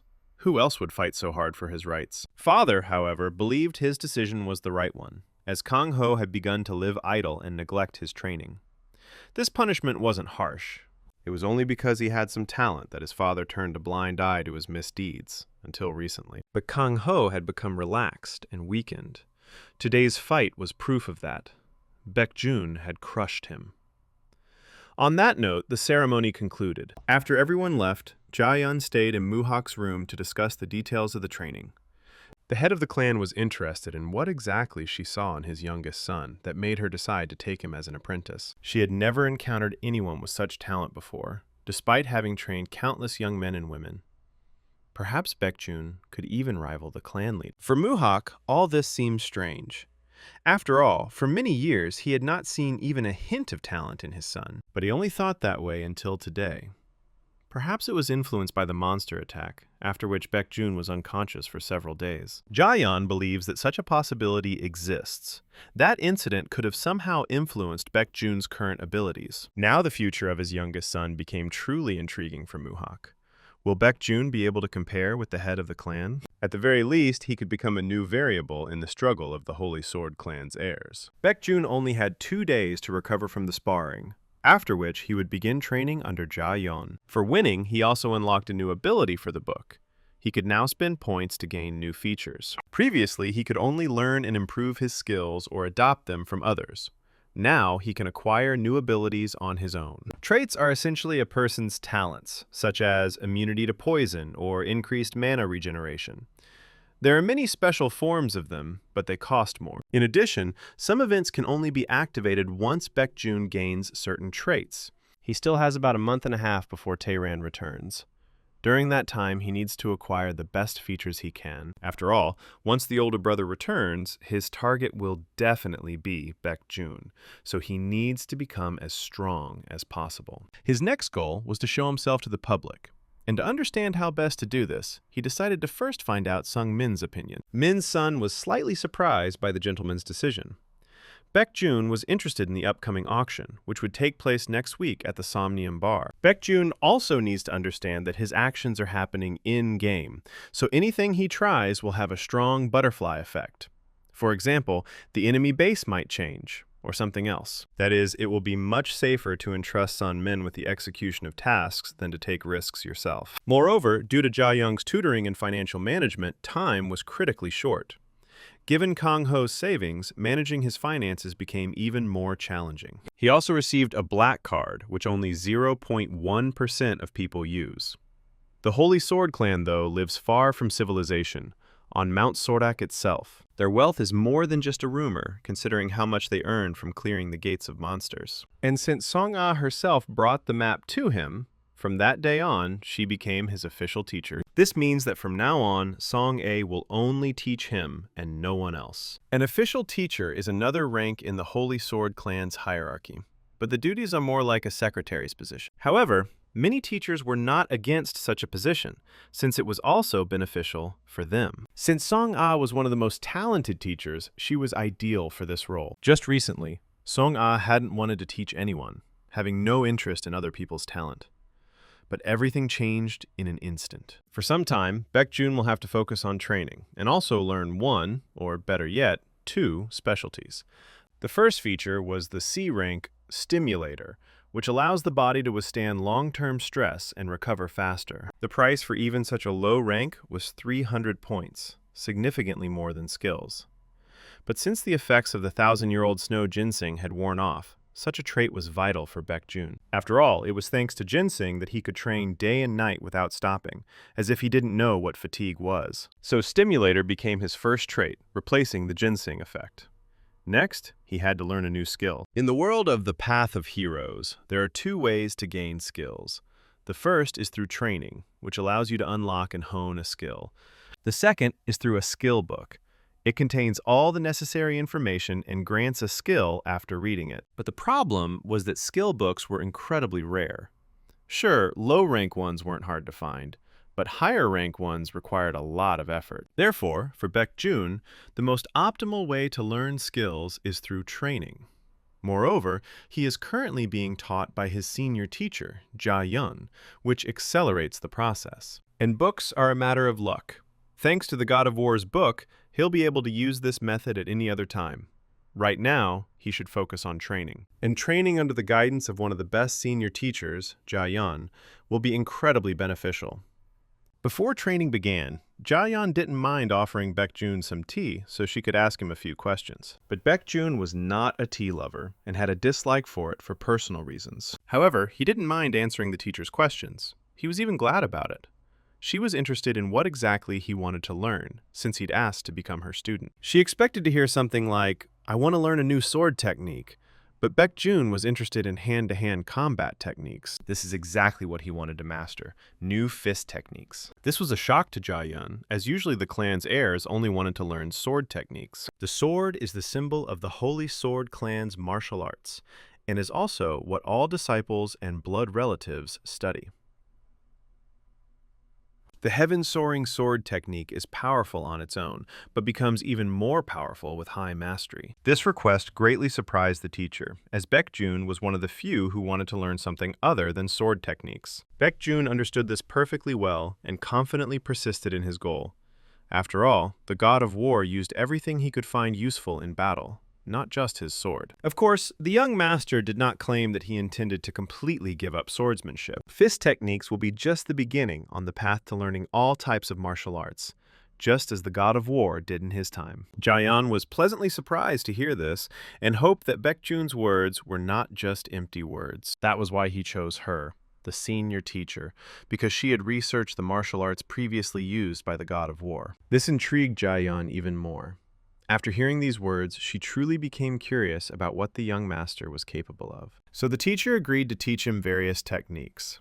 She knew the first technique, which she had learned during her travels and scroll searches. However, there was one problem. She couldn't find a complete recording of the technique, only fragments of it. This meant that the fist technique she knew was imperfect. Therefore, she insisted that Baekjun continue to study sword techniques as well. But Baekjun was determined to learn the fist technique, even though it was incomplete. and Jia-yan, seeing his determination, agreed to teach him what she knew. Jia-yan's training field was full of talented students, proving her level of skill. Since the technique was imperfect, the teacher could only show Baekjun 2 movements from it. The reason for this, as she said earlier, was that most of the knowledge was lost. Jia-yan began concentrating mana into the nearby dummies to strengthen them and make them more durable. The students standing nearby were surprised, anticipating what the senior teacher would show them. After all, this happened quite rarely. Baekjun was also intrigued and looked forward to the demonstration. The system also gave him a new task: repeat what the teacher demonstrated. For successful completion, he would receive 200 points. The conditions were quite simple, so Baekjun had no doubt in his abilities.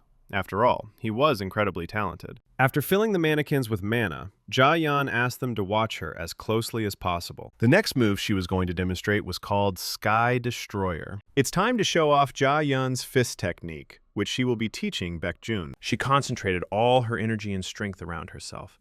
A strong wind arose, streams of which rushed towards the mannequin. Then the air turned a bright green.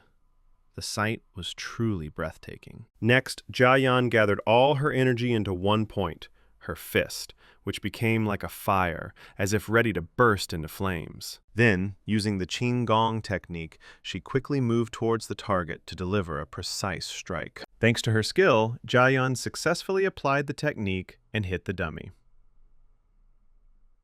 It felt like the attack of a mighty and furious dragon, easily devouring its target. A powerful explosion occurred at the site of the impact. Nothing was left of the poor dummy. The technique was truly incredible, and watching the senior teacher's mastery was a breathtaking spectacle. Baekjun was pleasantly surprised to see the teacher's true strength and was eager to repeat the technique. There was truly nothing left of the dummy, and in its place was a huge, shattered impact scar. The technique was devastating. Baekjun was amazed by such power. However, such a technique requires a significant amount of mana. A person with an ordinary Dantian volume would not even dare to try to repeat something like this. After all, there is a risk of death. And that was just the first technique. Before allowing Baekjun to repeat it, she decided to demonstrate the second one right away. But the second technique required significantly more effort and, most importantly, mana. Before this, she filled the dummies with mana, making them not only more durable, but also capable of attacking with mana spheres. Such spheres, of course, could not kill or seriously injure the young master, but they could complicate the task, and also leave a small mark on contact, so it would be better to reflect attacks. Baekjun was surprised by the speed of the attack, and did not have time to react to block the flying sphere. He was also shocked by the fact that the sphere had hit him with a precise shot. What especially horrified him was that he didn't remember anything like this happening in the game. But there was no time to think. The teacher had already begun demonstrating the next technique and asked us to watch carefully. The mannequins began their attack, firing pinpoint shots of mana spheres at Jia-yan. This time, several attacked at once. Jia-yan took a defensive stance, and Baekjun, standing behind her, only watched intently. A bright green aura began to appear around Jia-yan, enveloping her from head to toe. Soon she concentrated all her energy and strength into a fist, preparing to use it to repel the spheres. It seemed she would create a protective shield and then counterattack. But the teacher's technique proved far more surprising. With a wave of her hand, she sent the mana spheres back, empowering them with her energy, and struck each mannequin. The students who accidentally witnessed this were shocked. They could not imagine that their teacher possessed martial arts of such a level. None of them even hid the fact that they wouldn't dare to repeat something like this, since it would require colossal efforts. Jia-yan called this technique reverse strike, a counterattack capable of returning an enemy attack. While it didn't seem more powerful than the previous one, it was considerably more difficult to execute. Therefore, only those with high levels of mana could use this technique. For Baekjun, it was extremely useful, as it could be applied in a variety of situations. And although Jia-yan hadn't had the opportunity to use this skill in real combat, she was sure it would come in handy against other mages. Now Baekjun was ready to try out the techniques his teacher had just shown him.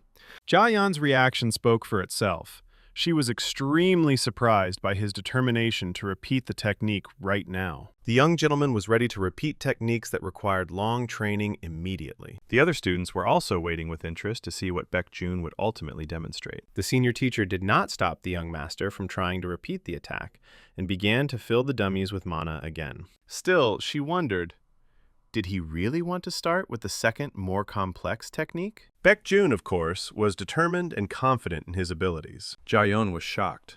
The boy wanted to repeat the technique after seeing it only once, and was even confident that he could. The students standing nearby hadn't seen what Baekjun had demonstrated in his fight with Kang Ho, so although they were surprised, they still considered him weak. If he failed now, the ridicule would only intensify. But Baekjun didn't care. He was fully prepared and confident to repeat the reverse strike. To master a new skill, you either need to practice for a long time or use a skill book. In addition, it is advisable to learn the skill on your own or under the guidance of an instructor. Regardless of the path you choose, hard training is a must to master a skill properly. But Baekjun was not like everyone else. He mastered new things not in months, but in days. Now he had to prove that he was truly gifted. The students and Jaeyoung would witness this moment. The book of the God of War that he had found earlier was supposed to help the young master achieve high mastery. Having used its enormous potential, he intended to repeat everything that his teacher had taught him. A bright flame flared up around him, capable of igniting not only the fire, but the entire forest. Senior teacher Jaeyeon was stunned by how Baekjun was able to absorb the sphere attack with his reverse strike. And then, just as she had shown, he directed it back at the attackers. With a strong and swift wave of his hand, he launched a fireball straight at the dummies. His attack resembled the furious blow of a fire dragon, capable of destroying the enemy without any effort. A powerful explosion was heard at the site of the impact, which shocked everyone around. All that remained of the mannequins were their charred limbs, which soon turned to ashes. The students who had previously doubted Baekjun were forced to change their minds. Jaeyeon was shocked by what she saw. It was as if a new genius was born before her eyes. After all, even she, a top-class master, needed a lot of time to master such a technique. While Baekjun not only easily repeated the strike he saw for the first time, but also improved it. Jaeyeon called the young master truly amazing. He not only repeated reverse strike, but also used heavenly destroyer using the mana he absorbed. Baekjun successfully completed the system's task and received a reward of 200 points. He had less mana than his teacher, but he found a way to use external sources for his attack. It was truly an impressive way to handle the situation and showcase your skills. But it still wasn't enough to reach Jaeyeon's level. Baekjun joked that his technique, although loud, was not as effective as Jaeyeon's. For the teacher, this was a real miracle. For the first time, she saw someone repeat such a complex technique on the first try. Baekjun turned out to be a true genius with a rare talent. The students were also amazed by what they saw. Some even began to hope that they too would be able to replicate the master's technique. Jaeyeon was both happy to have met such a talented young man and sad because she wasn't sure what else she could teach him. She doubted she could be a worthy teacher for him.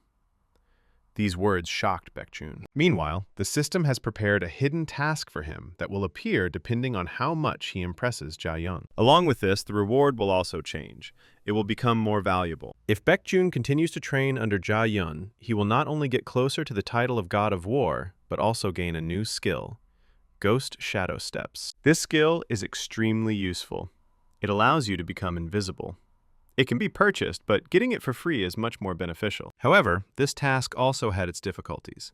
To complete it, one must continue to train with Jaeyeon. And her training will now become even more rigorous, because she is teaching not just a student, but a genius. The next skill she wants to teach the young master is Ghost Shadow Steps, and mastering it is extremely difficult. It had already been a week of Baekjun's training under Jaeyeon's guidance. As expected, he was working like a horse. The training sessions were incredibly hard and grueling. It seemed like he might die during one of them. There was almost no strength left, but the young gentleman held on until the very end. And in a sense, his suffering paid off. The teacher recognized his efforts and noted that he had definitely become stronger over the week. It takes many people months or even years to achieve what he achieved in a week. But this was still not enough for Baekjun. He was no closer to Jaeyoung's skill, and suddenly he heard a familiar voice saying that he was in too much of a hurry to reach the level of a senior teacher. It was Jun-won, and Song-ah was standing next to him. The doctor found his aspirations a bit arrogant. Jaeyeon was also surprised to see the doctor and Song-ah, whom she had not seen for a long time. Jun-won was also pleasantly surprised to meet the senior teacher. He also brought medicine that would help Baekjun recover faster. Jaeyeon was also curious about what brought her student Song-ah to them. Baekjun noted that Song-ah has recently become his official mentor. This surprised her a little, because Song-ah had said that, even after becoming a teacher, she would continue to maintain neutrality regarding the education of the heirs. But it seems like everything changed after meeting young master Baekjun. Song-a does not deny her words, but asks not to mock her. Jaeyeon apologizes, not wanting to make fun of her.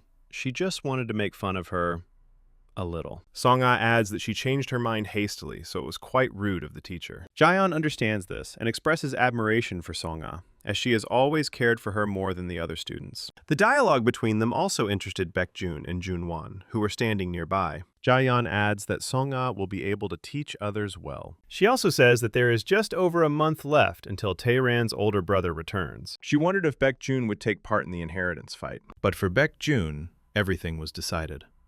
After such a resounding declaration, it would be foolish to give up the fight. Therefore, he intended to become a worthy successor. Jaeyeon understands that she worried in vain, because the young master is no longer the same as he used to be. The head teacher recalls what happened to his brother and sister, Yu Jungmin and Yu Lien, who challenged Taeran for the inheritance. And he asked Baekjun to be more careful and be wary of the other heirs, to avoid their fate. After all, they are willing to risk their lives to become the clan's leader. Baekjun thanks Jaeyoung for her guidance, even though he knew everything she said very well. Training with Jaeyoung came to an end. Baekjun had learned new skills and made a good impression on his teacher. Now the young gentleman must decide where to go next and how to become stronger as quickly as possible. But these thoughts are disturbed by the memories of Yu Chongmin and Yu Lien, who died due to a supposed accident. Although everyone understood it was no accident, but a targeted assassination. Taeran mercilessly killed them both after they openly declared their intention to fight for the inheritance. He also tried to kill Baekjun, but he managed to survive and grow stronger. With his older brother's return, there's no doubt he'll become his primary target. On the way, he meets Sung Min, who has changed a little since their last meeting. Seeing him like this, Baekjun and Song-ah were stunned and did not immediately recognize him. At the same time, the young master was frightened when he saw Sung Min in his new body. Song-a didn't immediately recognize him and mistook him for an intruder who had illegally entered the clan's territory and was already ready to deal with him. But Baekjun stops her, proving that it is that same Sung Min standing in front of her, and asks her to look more closely. But Song-ah doesn't believe him, because no matter how she looks at him, there is something more like a pig standing in front of her. These words upset Sung Min, who was happy to see Song-ah. And only at this moment, Song-ah realizes that in front of her is indeed that very same Sung Min. Song-ah apologizes to Sung Min for not recognizing him right away and calling him a pig. As a gift, he brought macaroons, a French pastry, to treat Baekjun and Song-ah. Song-ah was amazed by the deep flavor of the macaroni, and now seems to understand how Sung Min gained so much weight in just a week. He took these words as rudeness, and thought it was even stranger that Song-ah had never tried pasta before. She justifies herself by saying that there is nothing strange about this, since she grew up within the walls of the Holy Sword clan. This is indeed true, as Song-ah was an orphan who was taken in by the clan and grew up exclusively within its territory. But the purpose of this humble servant's journey wasn't just for sweets. It was also to learn about the main item up for auction at the Somnium Bar, the corpse of some kind of animal. Sung Min also took out 2 invitations to the auction, in case Baekjun wanted to go with someone else. Baekjun was grateful for the work Sung Min did, and deeply appreciates everything he does for him. The next night, tonight in Seoul, at the Somnium Bar, the famous auction will take place among those willing to pay top dollar for an exotic souvenir. There was also a branch in Seoul belonging to the Holy Sword clan. He was led by Lee Jun-woo, a trusted member of the clan. As soon as Baekjun set foot in Seoul, Jun-woo was ordered to follow him, but such measures were necessary for the master's safety. Meanwhile, Baekjun was heading to the Somnium Bar with Song-ah, who was leaving the clan's territory for the first time. Song-ah was on edge, as everything here was new to her.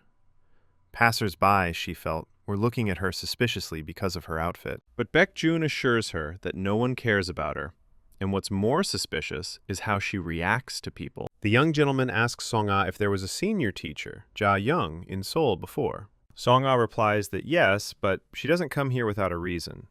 The last time she came here was when she became an instructor to re-register with the Hunting Association. They just happened to be passing by the building of the Hunting Association, founded many years ago. Such organizations serve to control hunters and record their achievements. It all started several hundred years ago, when gates began to appear in the world, and monsters began to emerge from them. To combat the monsters, some people, now better known as hunters, would form groups and fight against the beasts together. The groups that survive to this day have grown into guilds, strongholds, or clans, such as the Holy Sword Clan. But such organizations were not simply hunting associations. Their main goal was profit-making. In today's reality, various secret organizations have much greater influence than the government. Someone else should be worrying about this, but not Baek-jun at the moment. But to some extent, it continued to bother Baek-jun. In any case, now he needs to focus on a more important event, the ongoing auction. The auction was taking place on one of the floors of the building, and as Baek-jun walked into the area where it was to take place, he was a little surprised by the number of people there. Besides, this place didn't look like some dark alley where expensive goods were illegally transferred. Everything around was decent. Baek-jun and Song-ah arrived just in time. The auction was about to begin. But since Song-ah was in such a place for the first time, everything was extremely surprising to her. She had never seen such a bright place with so much food before. Besides the large amount of food, there were also many hunters from all over Korea. Song-ah was surprised that so many hunters had come here for the auction. Everything was new to her. She also didn't fully understand what the auction entailed or what value it held for the other hunters. The young gentleman replied that she would soon see for herself. The auction has finally begun. The host, who will be conducting today's auction at the Somnium Bar, has entered the room. The host intrigues the guests by telling them that rare items from different worlds will be put up for auction. And today's items can only be obtained from rare monsters from the specified worlds. The guests are in anticipation of what will be put up for auction today. Even Song A has become interested. And the first rare item was an A-rank item obtained from the Dark Region. It was a famous skill book for mages. An incredibly rare item, and of such a rank. A magical skill book wouldn't be out of place for Baek-jun either. Its price started at 100 million. And immediately someone from the audience offered a price of 120 million won. Song-ah was delighted with what she saw, because she is also interested in magic. And here, she was able to see a skill book for magicians. The young gentleman was also interested in what rank the book was, perhaps A rank or even higher. The book would be a great boost to his skills, especially considering how quickly he needed to get stronger. He wanted to get it even more. But for now, he was just waiting for someone to announce a truly huge amount, so as not to attract unnecessary attention. The price tag kept changing. First it went up to 200 million, then to 220 million, and soon someone appeared who was willing to pay 240 million won for it. But then, one of the guests, number 18, announces the sum of 1 billion won, beating all the bets and taking the book for himself. Baek-jun was interested in who was willing to pay 1 billion won for a skill book. But this was not the only item at auction. The second was much more interesting than the previous one. So, the main item of today's auction came straight from Mount Sarak, home to the rarest monsters. And the rarest creature right here is the body of a snow tiger. One of his special features was that he possessed a huge amount of mana, retaining it even after death. Song-ah noticed it immediately and was extremely surprised to see the snow tiger for the first time. The body of the snow tiger was processed by true masters. They preserved its heart inside, which is the source of a huge amount of mana. Many of the guests wanted to acquire such luxury because it was not only a rare and valuable, but also a useful item. Those present couldn't wait for the presenter to announce the starting bid for the lot with the snow tiger heart. The starting bid for the snow tiger was 1 billion won, and anyone could bid more. Of course, there were a lot of people who wanted to bid. At first, the bid rose to 1.5 billion. Then it crossed the 2 billion won mark. Baek-jun also intended to join the fight for such a valuable and useful item, the heart of the snow tiger. Getting his heart would be a good idea. It would greatly speed up his attempts to control mana. The bid for the Snow Tiger Heart auction surpassed 2.5 billion won. It might have been the final bid had it not been for Baek-jun, who was willing to buy it for 6 billion won. The room suddenly became quiet.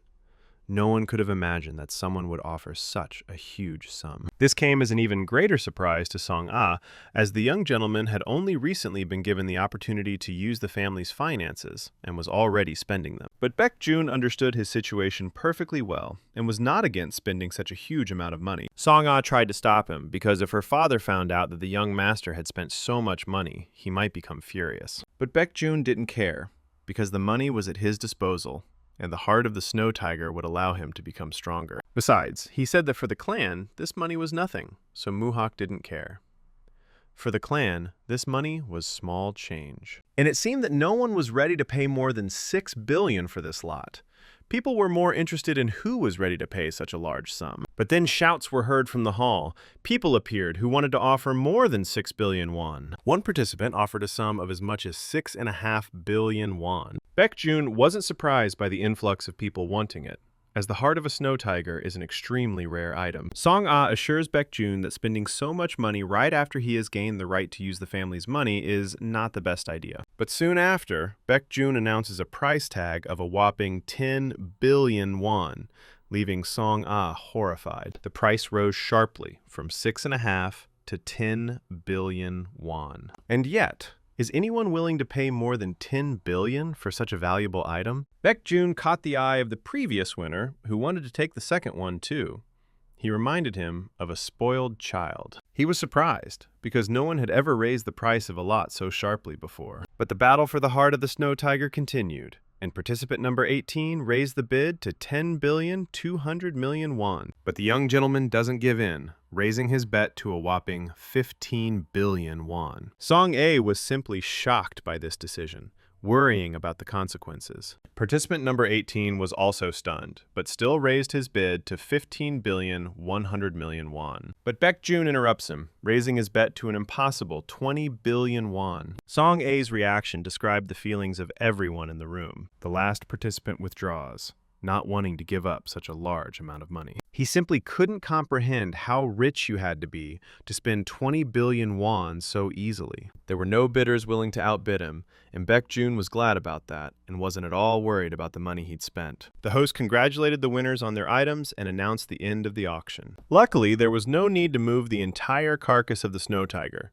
With the help of magic, it was placed in a small bag. On the way, Baek-jun asks Song-ah if she knows about the organization Lagging Hunters. The teacher is surprised and replies that he doesn't know since he's hearing about it for the first time. Baek-jun explains that everyone knows about the Magic Tower, the home of magicians. It is the most powerful magical organization in the world, on par with the Holy Sword Clan. To be recognized by them, one must strive hard.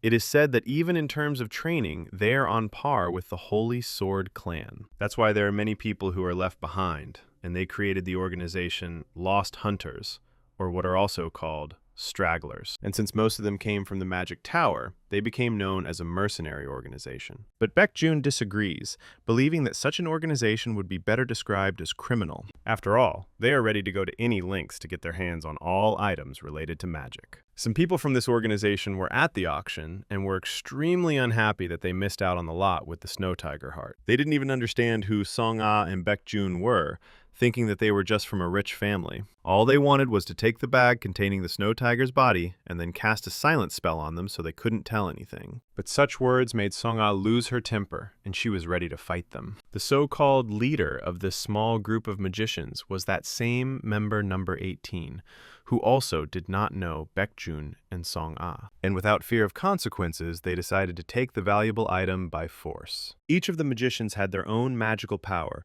and they all attacked Baek-jun and Song-ah at the same time. But the moment had come to show the young master that he was not just a boy from a rich family, but a real warrior. Baek-jun uses the reverse strike taught to him by his teacher, Ja-yeon. He managed to repel all the attacks of his opponents by concentrating them in his strength. Baek-jun could already use the second technique that Ja-yeon taught him, but he continued to maintain his defense. The offenders were surprised by this turn of events.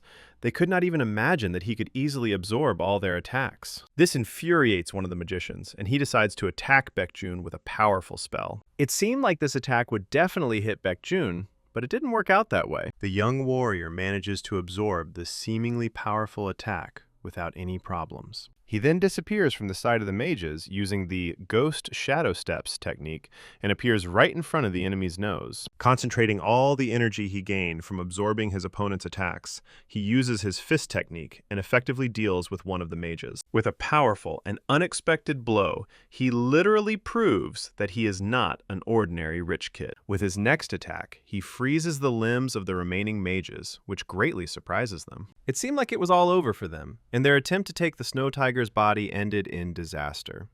For their leader, named Javen, this was a real shock because he could not even imagine that he had come across such a strong young man. Attempts to somehow resist Baekjun were unsuccessful, so Javen decides to abandon his comrades. Simply running away would be wrong, so he decides to tell his comrades that he will run to the base in order to call for help. They didn't understand why he should run straight home when he could call for help right now, but it was too late, and he simply ran away, leaving his comrades to their fate. Letting him go would be a mistake for the young master, because that guy took the lot with the magic skill book, which means Baekjun might try to take it away. He asks Song-ah, who has been eagerly awaiting this opportunity, to deal with the remaining magicians. She was extremely glad when she had the opportunity to kill the remaining offenders while the young gentleman ran for the book. At the same time, she was troubled by how strong Baekjun was. After all, having learned the skill for the first time, he was already masterfully using it. For Song-ah, he became a true genius who possessed not only talent, but also knowledge of this world, and she, as a teacher, could not lag behind. Even though the remaining mages had frozen legs, this did not stop them from continuing to attack the enemy. But such attacks are nothing compared to the training in the Holy Sword Clan, as well as the skill of teacher Song-a. And at the last moment, they realize that their opponents are not actually spoiled children, but members of the Holy Sword Clan. But it was too late to change anything or apologize. Song-ah was simply beside herself with rage. Song-ah looked like death with a sword, saying in parting that there were people in the world that were better not to mess with. For example, the Holy Sword Clan. Meanwhile, the leader of the group of offenders, running in fear, loses the book without noticing it. He tried to hide as quickly as possible and didn't even notice how Baekjun picked up the book. For Baekjun, it wasn't just the book that was a revelation. He now knows where the base of the Stragglers organization is located. It was quite difficult to find out since they constantly changed their location to make them harder to find. However, it is not Baekjun who will have to deal with this, but Junwoo, the manager of the branch of the Holy Sword Clan. He and several other clan members were always close to Baekjun, so they showed up as soon as the young master called them. Baekjun wondered if there were any civilians in this building besides that guy. Junwoo had the ability to sense objects nearby, even beyond walls. He didn't detect the presence of civilians. Only criminals were in the building. Hearing this, Baekjun gives the order to kill everyone in the building, including their leader. Junwoo and the rest of the clan members immediately began to carry out the young master's order. However, for Baekjun, it was a little strange, because Junwoo appeared immediately, as if he had teleported to him. Of course, he understood that the clan would ask one of its members to secretly keep an eye on him. That was the advantage of playing as Baekjun, even though he is the most difficult character. Absolute power was one of the main trump cards of the Holy Sword Clan, and it also distinguished its members from the rest. The young gentleman's life has truly improved, and he can also be congratulated on another successful completion of the quest.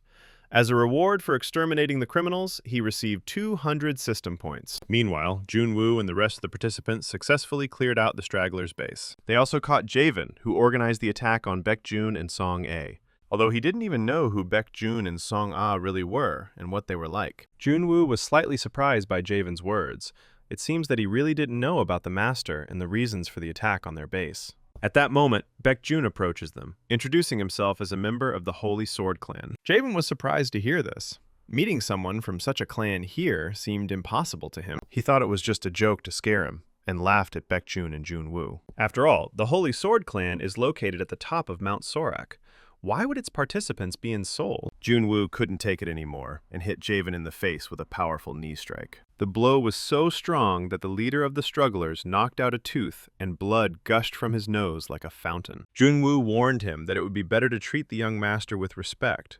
Otherwise, he would knock it off with a simple broken bone. The clearing of the territory of the lagging hunter's base can indeed be considered a success, which Baekjun is undoubtedly happy about. He orders Junwoo to tie up Javen and go with him to the third level of the basement. Junwoo was surprised because, according to him, He and the other participants had already inspected and cleaned everything. However, the descent to the basement was hidden in the library, and Junwoo thought it was just a reading area. Who would have thought that such an inconspicuous place would contain something more than just books? The basement was literally filled with magical items. Books made up only a small part of the contents. Junwoo apologizes to the young master for not finding this place earlier. Baekjun replies that everything is fine because finding this place was extremely problematic. But Junwoo didn't understand how Baekjun himself knew about him. Did he really have a spy among the stragglers? Meanwhile, Baekjun finds what he came here for, the A-rank Magic Training Circle. This artifact was used by the Magic Clan to train mana and strengthen its focus.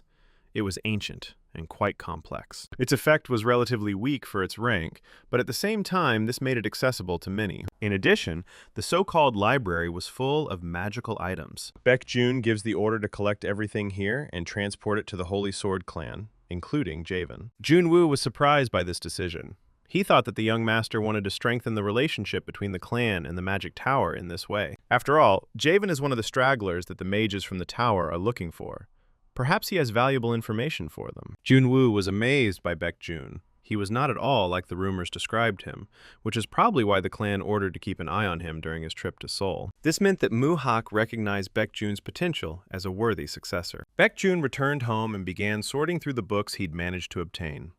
He also called on Song-ah for help. She was surprised when she found out why exactly he had called her. Seeing the many books in Baekjun's room, she became curious about what was in them. But Baekjun assures her that he has already read all the books, and there is nothing particularly important in them. More interesting was the magic book that he had saved especially for Song-A. The teacher was a little shocked when she saw it. It was quite a rare and valuable item. Baekjun was willing to give this book to Song-ah, since for some reason, only a woman could use it. The young gentleman claims that he has no need for this book, so he can easily give it away. Song-ah was incredibly surprised by such a gift, but was reluctant to accept it, considering herself unworthy. However, Baekjun insists on his own and asks the teacher to take the book for himself. Despite his stubbornness, Song-ah still accepts the book and thanks the young master. Baekjun was surprised at how much the teacher could refuse what he wanted. After all, having received the book, she shone like a star. But he had one more item that he could use on his own. He didn't want to ask for help directly, so he started saying that he didn't understand how to use the item. Song-ah guesses that he has a magic teaching circle in his hand. Baekjun replies that he doesn't know anything about him, he just found him at the straggler base. But it wasn't just an artifact or skill book, but a consumable item that could be installed. Its installation was quite simple. You just had to choose a suitable place and fill the sheet with mana. This required a significant amount of mana, as well as skill in wielding it, but it was not difficult for the teacher. Baekjun could have tried to use it himself, but there was a chance he wouldn't have enough mana. After all, even Song-ah, despite her skills, spent a large amount of mana on activation. Baekjun thanks his teacher. Now he will be able to train in mana control faster and more effectively. He also says that he doesn't mind if Song-ah uses the circle as she sees fit, and suggests that she try it out right now. Sung-min joins them and is a little surprised by the changes in the room. He also informs the young master that tomorrow, guests from the Magic Tower will arrive at the Holy Sword Clan. Baekjun was surprised that they would arrive earlier than he expected, assuming that the visit was related to testing the transportation circle magic. Sung-min adds that perhaps the young master already knows that his ex-fiancée, Jin-so Youngnim, will also be coming with them. At first, Baekjun didn't attach much importance to his words, not fully understanding their meaning. But suddenly it dawns on him, and he remembers which ex-fiancée he is talking about. Sung-min says that it's wonderful because they haven't seen each other for so long. But for Baekjun, this news was not as joyful as for his servant. For him, tomorrow's meeting becomes special.